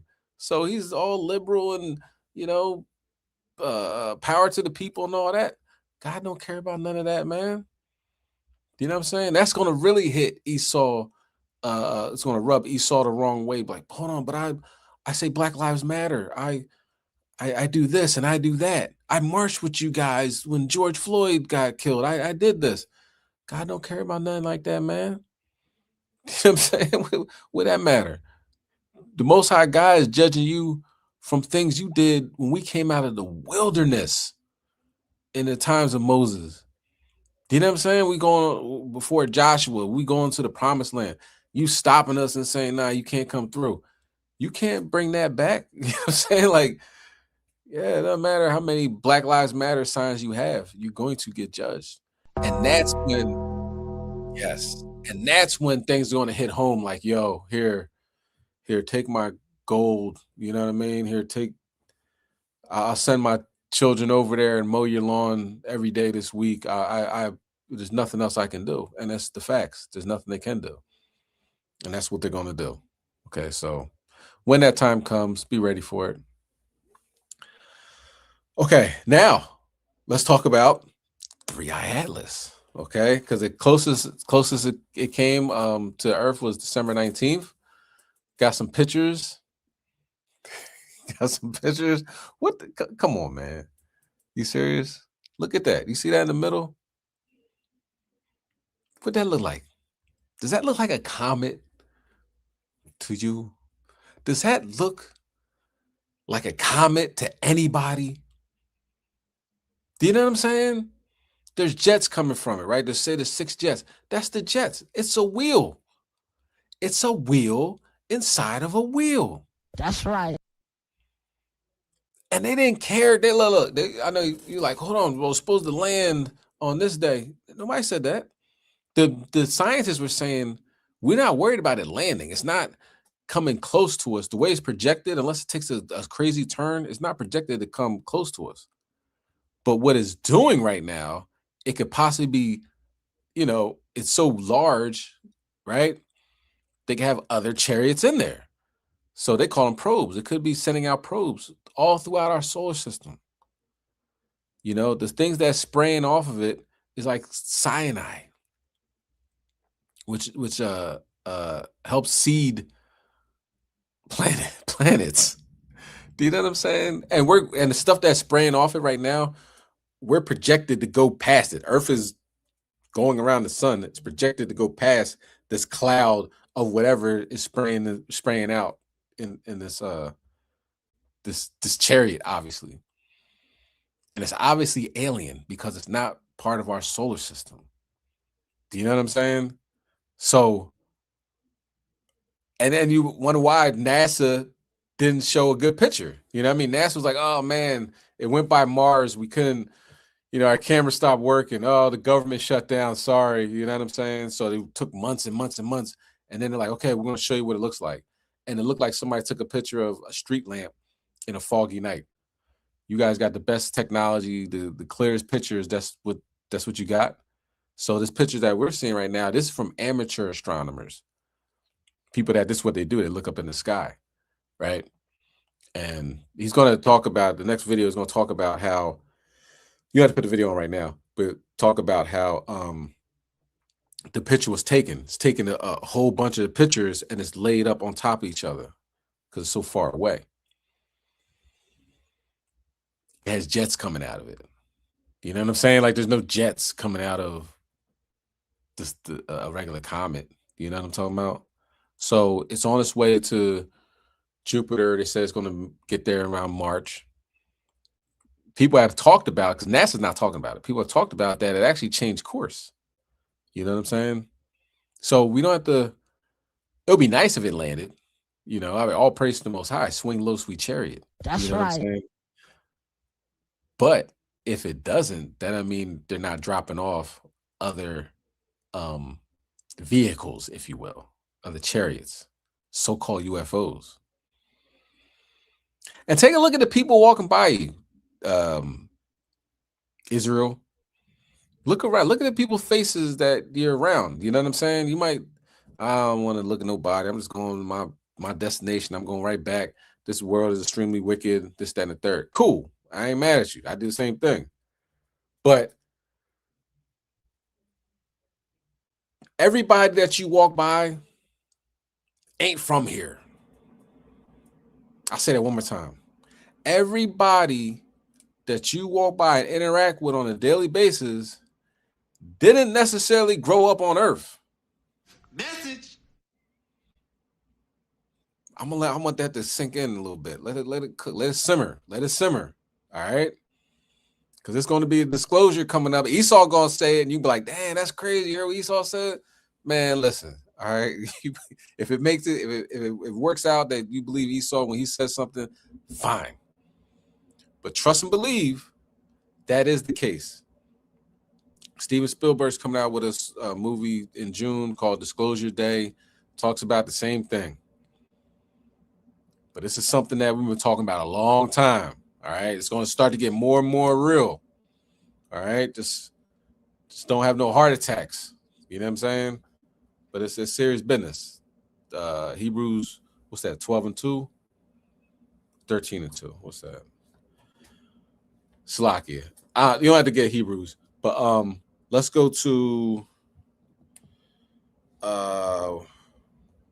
what I want. Let's go to Ezekiel 1:16. All right, and hold that real quick. Don't bring that out quite yet. Yeah, that's my fault. It was Hebrews 13:2. Be not forgetful to entertain strangers, for hereby some have entertained angels unawares. That's going to be reality. Okay. Definitely. Clearly going to be reality. All right. We on obviously you can see, just look at this, right? Look at that in the middle. That is not a comet. We can all agree on that. Can we? All right. In the chat. One, it's a comet. It's completely normal. Nothing to see here.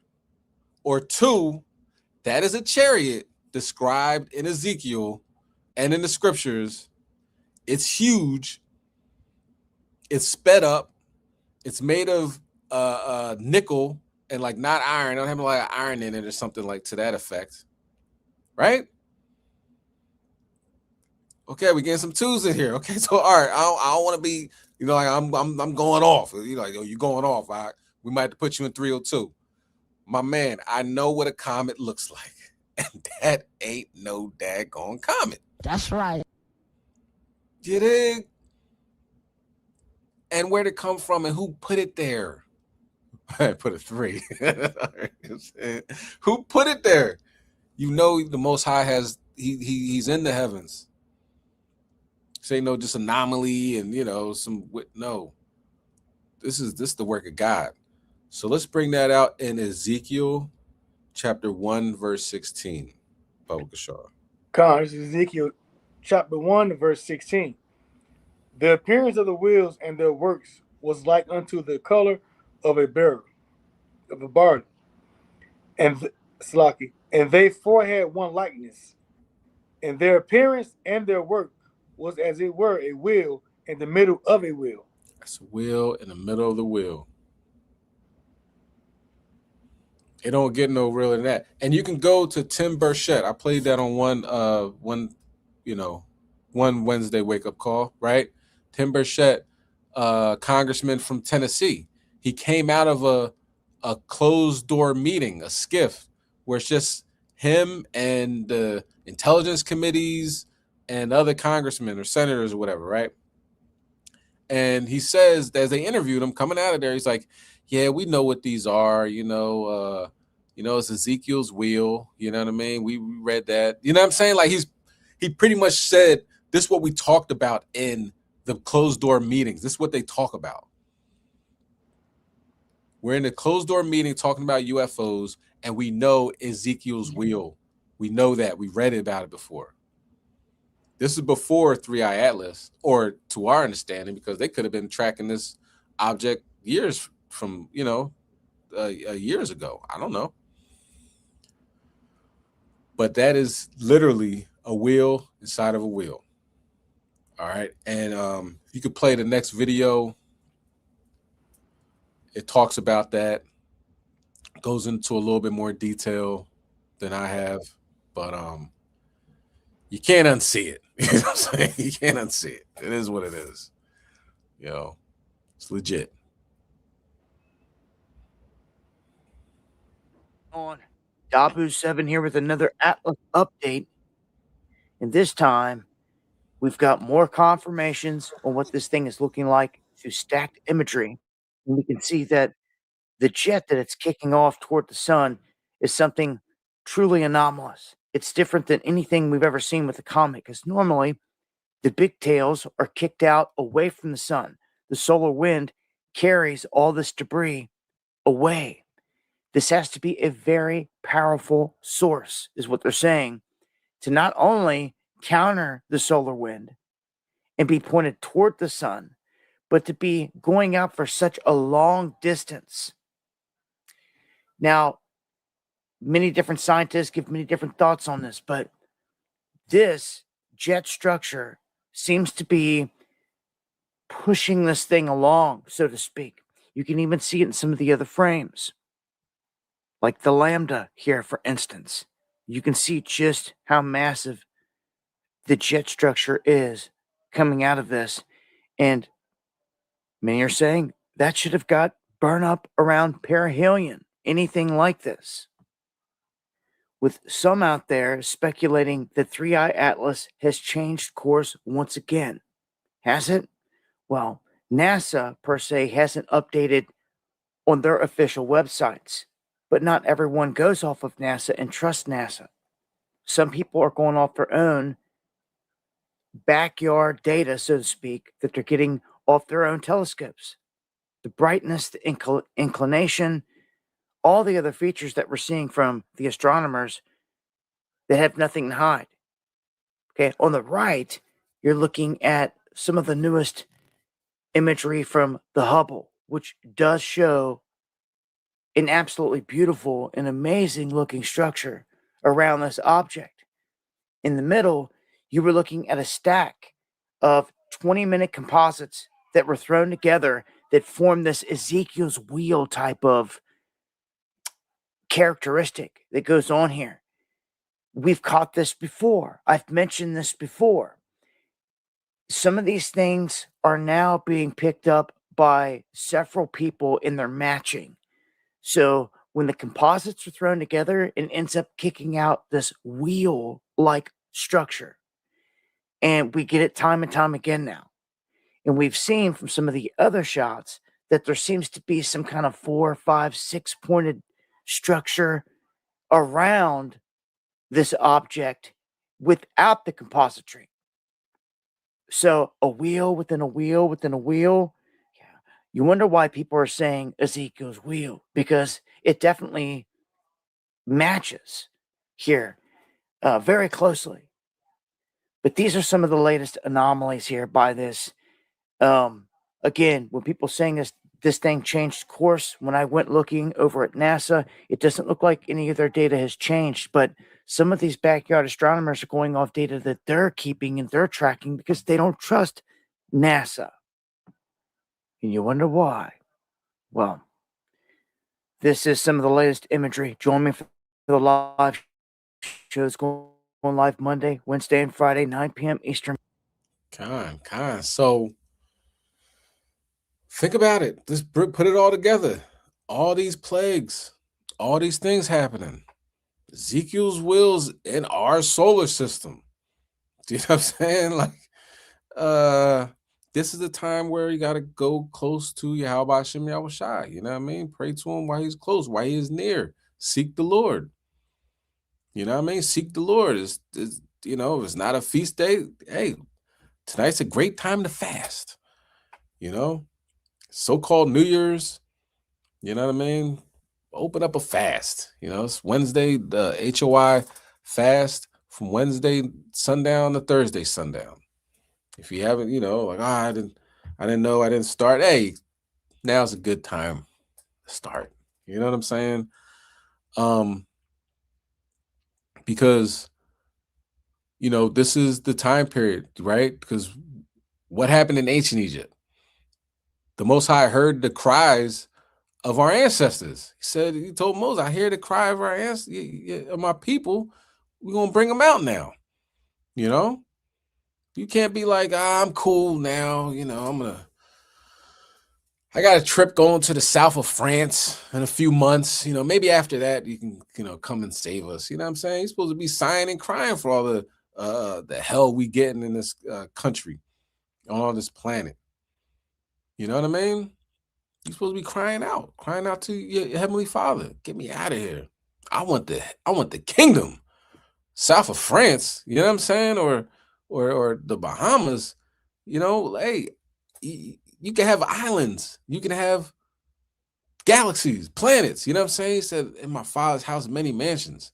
Don't look to the small things, you know what I mean? Think big, think the kingdom, you know what I mean? So aim for the kingdom, everything else gonna be added on. All right.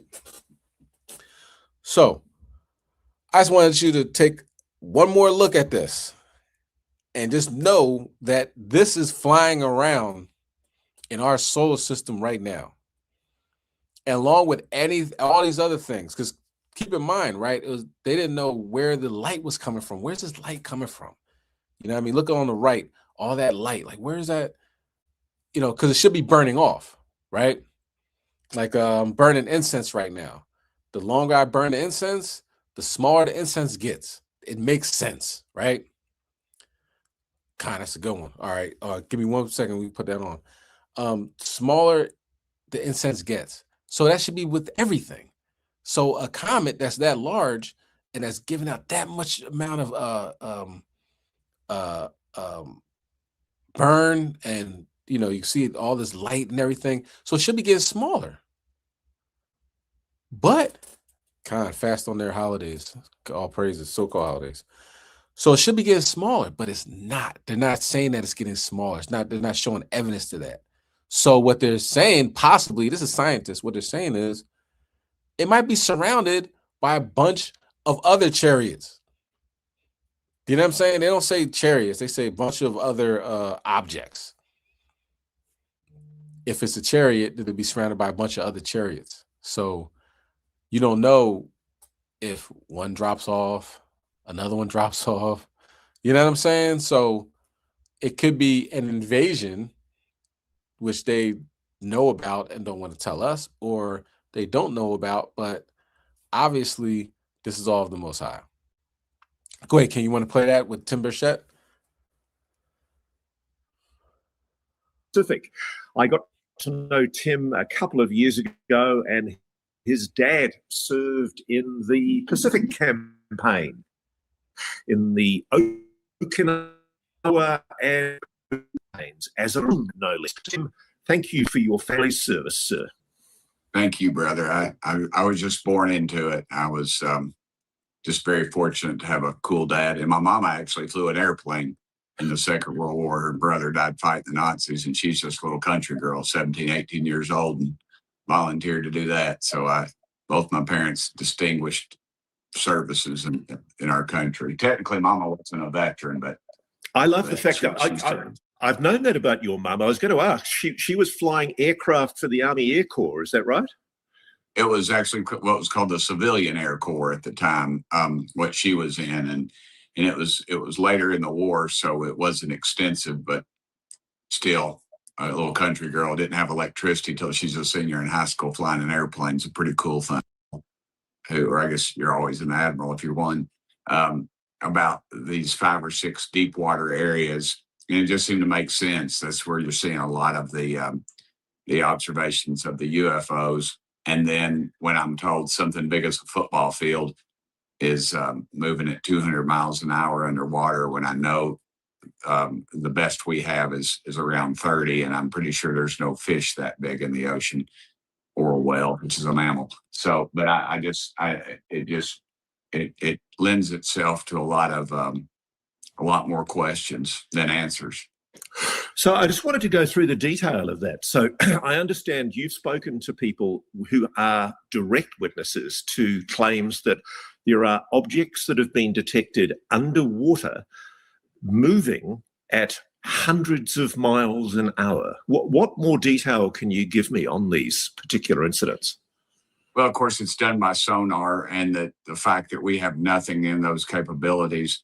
And if you shoot a bullet literally into a swimming pool, it's going to go just a few feet before it just stops. But you can shoot it through the air and it can go over a mile. And it just shows you the amount of friction and the amount of power that would have to have. But also it lends itself to why we keep seeing these things over water and then things that dive into the water. And, we, when you're talking miles deep, literally, it lends itself to the old saying about we know more about the surface of the moon than we do the surface of the ocean floor. And in my belief that if something could travel light years, I mean, to me, that's still almost an impossibility. But if something were to be here that had traveled centuries ago or millennia ago, and had established itself one way or the other, to me that makes a lot more sense.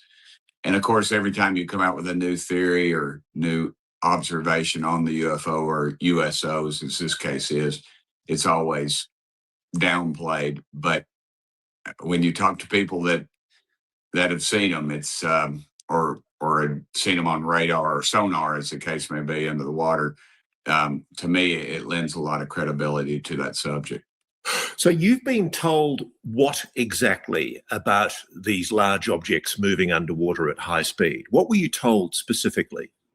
Well, just the mystery of it, and the rechecking and double checking of their facts, and in fact that they were, and they've been told to keep quiet, and the usual things that you hear.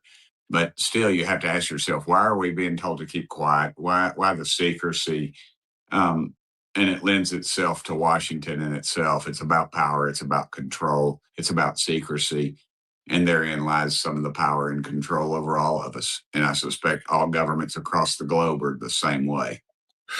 One of the things you've spoken about is the speculation of underwater bases, not human bases, but bases by non-human entities. What can you tell me about what you've been told? Well, that the concentration would be such that that's where they would be, and that we have not been able to explore any of these areas just because of you saw the sub that went under a few, I don't know, maybe it was not even a year ago, that literally imploded just because of the incredible pressure. So there's a lot of questions of that, and you figure if something can travel at 200 miles an hour underwater, that it would have the capabilities to withstand that incredible pressure. So, Matt Gaetz, a guy I was in Congress with before, now has gone on to his own career outside of politics in in the media, which I guess he reports on politics. Can't really ever escape it.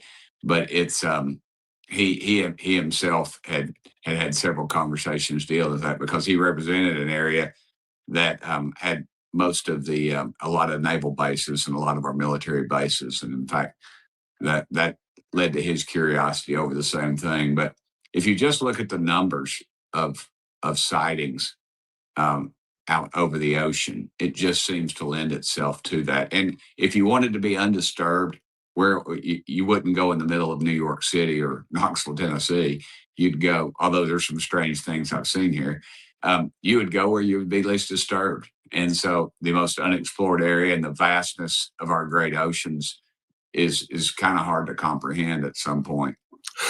You've speculated about 5 or 6 bases of non-human entities. Where did you get that number from? From some Navy officials that had, in fact, had broached that subject to me. I always remember the last thing this one fellow said, because you've been in my office, but you come in one door and you can go out the other if you choose. And nobody ever does. They just go out the entrance they came up. He chose to go out the other door so he could kind of get away from all the other. And the last thing he said was, he looked at me and said, "Tim, they're real." And I'll never forget that. And it led me to believe that he had more information. And of course, the walls have ears, as you know. And that's why a lot of people want to talk to me out on the street or come to my house here in Tennessee, here to the farm, and talk to me about those things.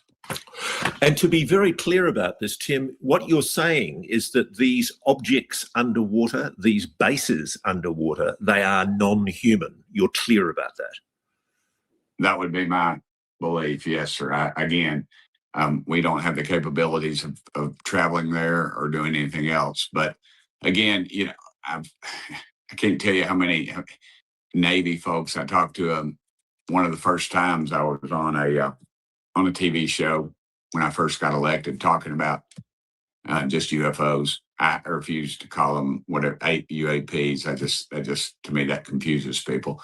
But a friend of mine that I'd served in the legislature with, who was in the Navy in the 50s, had seen me on a television show and had called me. He's retired, and had a incredible conversation about an encounter that he'd had, how this thing had out in the middle of the ocean had come upon them. And the interesting thing about it was the description he gave was very similar to what a description that that an actual naval officer gave me and wanted me to know about. Just, it was just, he caught me on the phone, and I called him back. He was surprised that I ever even called him back.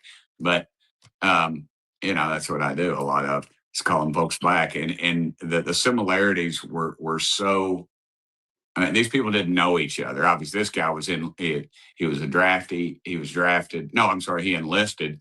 And then, this naval officer who'd served, it was 30 years apart, but it described some very particular things about this craft that was, and it was in deep water areas.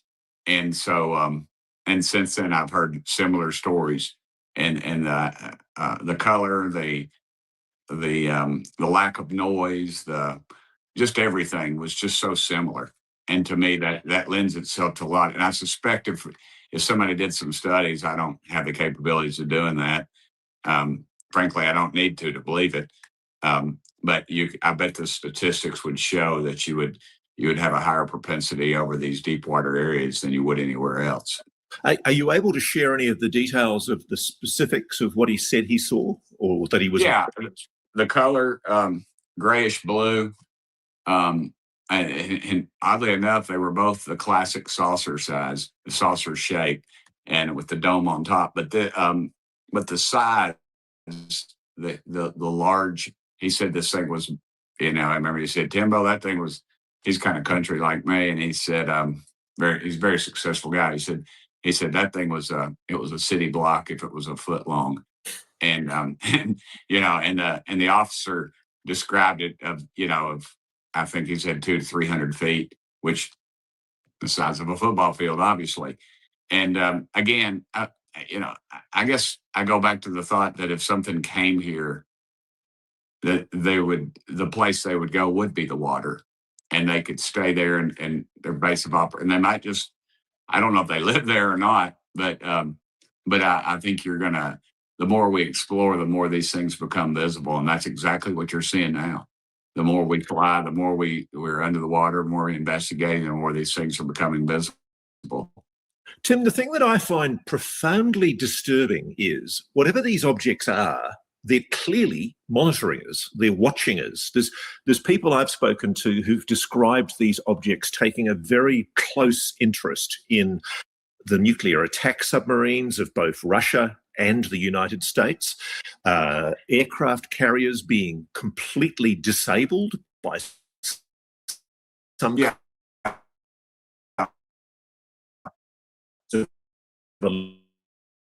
electromagnetic interference. This is we concerned that there does appear to be this monitoring going on. I think we should, but the thing is that when you talk to some of the, they have these. We monitor our military and have civilians that work within these things, and there's a ton. Con. So that's Tim Burchett. He is a congressman in Tennessee talking about chariots, Okay, King, you want to play this one too? Yeah, Con. Okay, everyone is talking about the 7-foot-tall black aliens. I am about to show you the actual clip from the interview, and this is Norman Bergen. Yes, he used to work for NASA. He used to work for Lockheed. He has some pretty amazing credentials. He actually passed away in 2018. He also has a book called Ringmakers of Saturn. There are tons of pictures and photographs in this book, but the book reveals that NASA's Voyager 1 and 2 space probes took photographs of an estimated 7,000-mile-long elliptical cigar-shaped craft orbiting within the rings of Saturn. Now, in his book, there's actually 2 of these objects. You know what else was cigar-shaped? The second interstellar object, 2I Borisov. Now, you're going to hear the interviewer at the end mention this guy's name, and we'll get to him after. Positing the idea that those vehicles contain, beings who are, maybe like us. Yeah, I only go along with government images. And if you want to know about people kind of thing, there is the ship that picked up the Voyager capsule at Alameda Naval Shipyard, and they have a picture there of I think it's the Apollo flight that Bugs and Neil were on. But anyway, there is one image there that shows black people getting off. So people with dark skin getting off. Not dark, black. Black skin. Really black. Yeah. Were they tall? Yes. Very tall? Yeah. How tall? Do you know? Well, they got out the doorway. I don't know how high that is, but I'd say 7 feet would be probably a conservative estimate. Have you heard about Clark McClellan's statement about that? No. Oh, you haven't? Have you ever been in touch with him? No. No? Now, the reason she asked him about Clark's statement was because he said something very similar. He claims that in 1991, he saw an alien that was humanoid in form, stood on 2 legs, and approached 2 NASA astronauts in the cargo bay of a space shuttle. Norman said 7 feet was being modest, and Clark said they were about 9 feet. Now, Clark claimed that the government stripped him of his pension and forced him to live on Social Security. He passed away in 2021, and this year, they had an estate auction. You guys, I went and looked up the auction. Some of this stuff sold for like $100. It included museum quality collections of original photographs spanning nearly 40 space missions. He worked for NASA for 34 years. And not just at Cape Canaveral, he also did projects at Johnson Space Center in Texas. Here's just a sample of some of the photographs that were in that auction. Now, before I go, I'm going to leave you with one more clip from that interview. Seen one on the ground in Antarctica. Yeah. Hey, how you doing today? Doing all right. How are you? Good.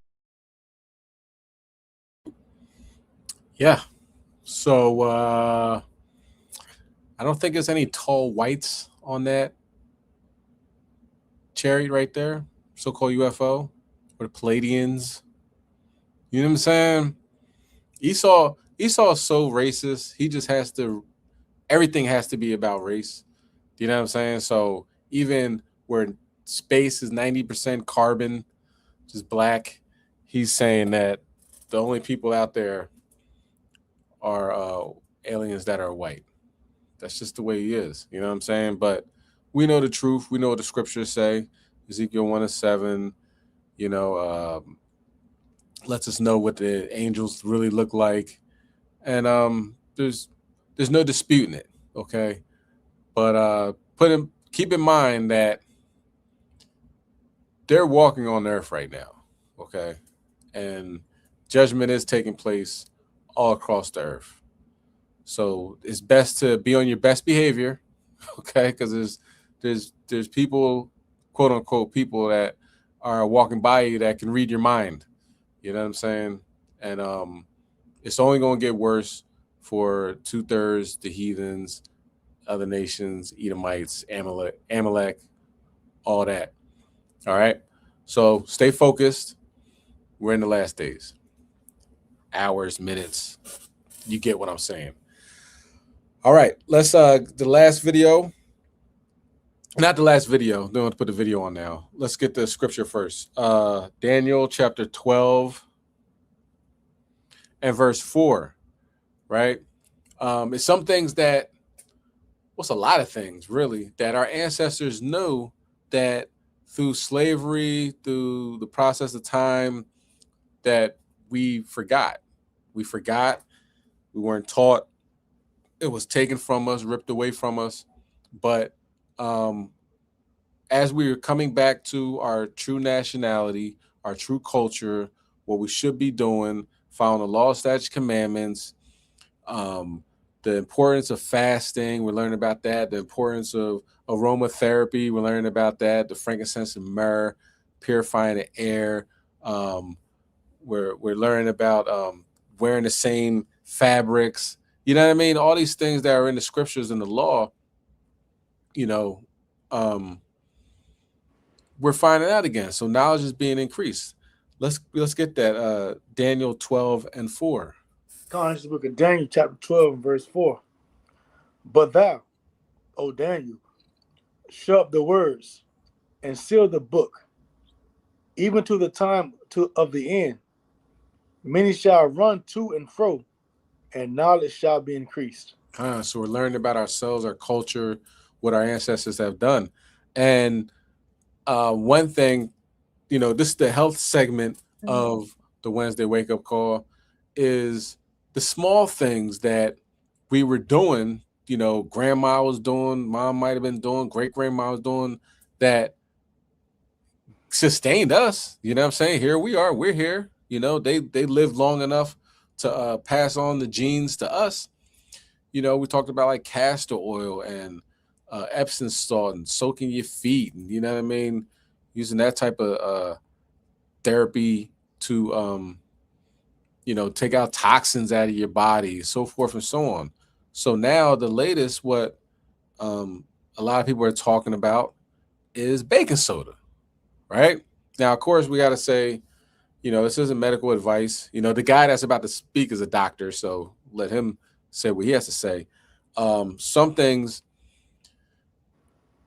you know, as far as the stomach acid goes, you know what I mean? You got to be on point with that. Matter of fact, I'm not even gonna say nothing. Let's let him talk. I ain't no doctor. Let's see what he got to say. All right. Enjoy this last segment. And baking soda, it could take out the daggone pharmaceutical company. You know what I mean? With all the things it has. Go ahead, Ken. You can play.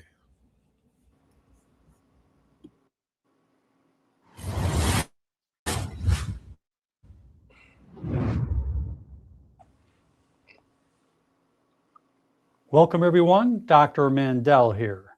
Today, I'm going to share some health benefits of baking soda.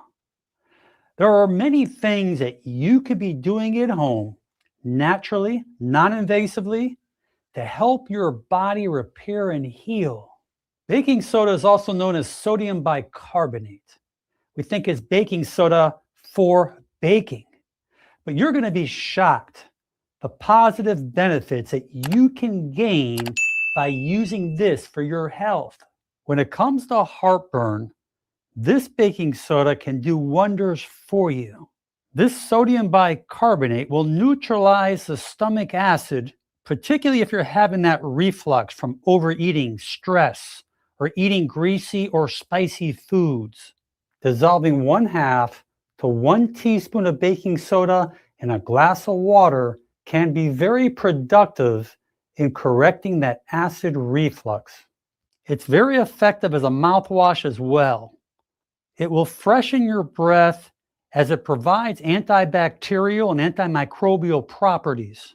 Just a 1/2 teaspoon of baking soda to a 1/2 glass of warm water, and then swish and gargle. So if you sweat a lot and you notice that odor underneath your armpits, that is bacteria from the acidic waste products that's giving you that odor. So by just patting a little baking soda underneath your armpits, you will see a major difference. Baking soda will help relieve your itchy skin and even sunburns. You can make a baking soda bath by adding 1 to 2 cups of baking soda to a lukewarm bath. So take about 10-15 minutes and soak in that warm water. Many of us develop calluses under our feet from poor footwear. That constant friction and pressure causes these calluses to grow. Soaking your feet with baking soda and water can soften up those calluses and help remove that discomfort. Brushing your teeth with water and baking soda can help remove those stubborn stains on your teeth. Baking soda is a wonderful ingredient to help banish acne and pimples on your skin. It is safe to be used on the face as well after it is diluted with water. Baking soda helps dry out the pimples, and its antibacterial property helps prevent further breakouts on your skin. If you're one that suffers with canker sores within your mouth region, creating a paste by mixing baking soda with small drops of water until a thick consistency results. Use this paste to cover the canker sores, which will help relieve your pain. This will also help the mouth heal quickly, as the alkalinity and antibacterial properties will take effect. If you're suffering from UTIs, urinary tract infections, baking soda will help detoxify your kidneys, which stops the infection from spreading there and causing damage. Dissolving 1/2 to 1 teaspoon of baking soda in water and drinking it on an empty stomach can combat many of these problems. Doing this daily has been known to help many people with these conditions. So I hope this video can be useful for you and your loved ones. Please share this with your friends and family. Leave your comments below, and most important, make it a great day. So there it is. You know what I'm saying? Baking soda, $2. You get $2. You get a thing of baking soda. All those different things to help. You know what I mean? Pharmaceutical companies, they don't like things like that. You know what I mean? And that's from a doctor. I ain't no doctor. You know what I'm talking about? Yeah, with teeth. Baking soda's you know, it's a little cheat sheet right there. All right. And you ain't breaking the bank to get it. That's right. All right. So that is the lesson. All praise, honor, and glory to Yahweh Ba'Shem, Mashiach, Yahweh Shai, Yahweh being the name of the Heavenly Father, Yahweh Shai being the name of the only begotten Son who world alien calls Jesus Christ. You see it. It's the last days. Stay focused. There's plagues all around this earth. It is going down. Kum Yashala. Kum Yashala.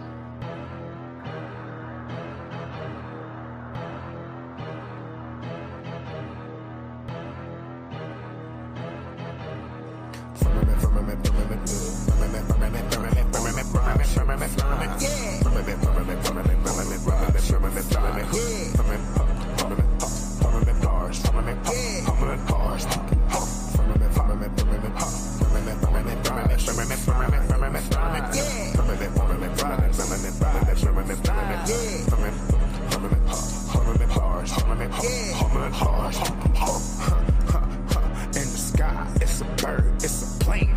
Nah, that's the chariot coming back to save the game. It's a bloodline thing, we not the same. You think this shit a game? We about to rage, look in the sky, blue beam movie, distraction from what's really happening. All these heathens, they astonished. Look at the lights and look at the violence, look at the weather, look at the power. They got spacecraft, no real pilot. They tryna break through when they wildin'. When the land break through, y'all gon' be silent. He coming back for who really solid. Surrounded by water in a dome that's solid. Glass jar, hard bars. I'm in predictions like Bart. Simpsons, far down.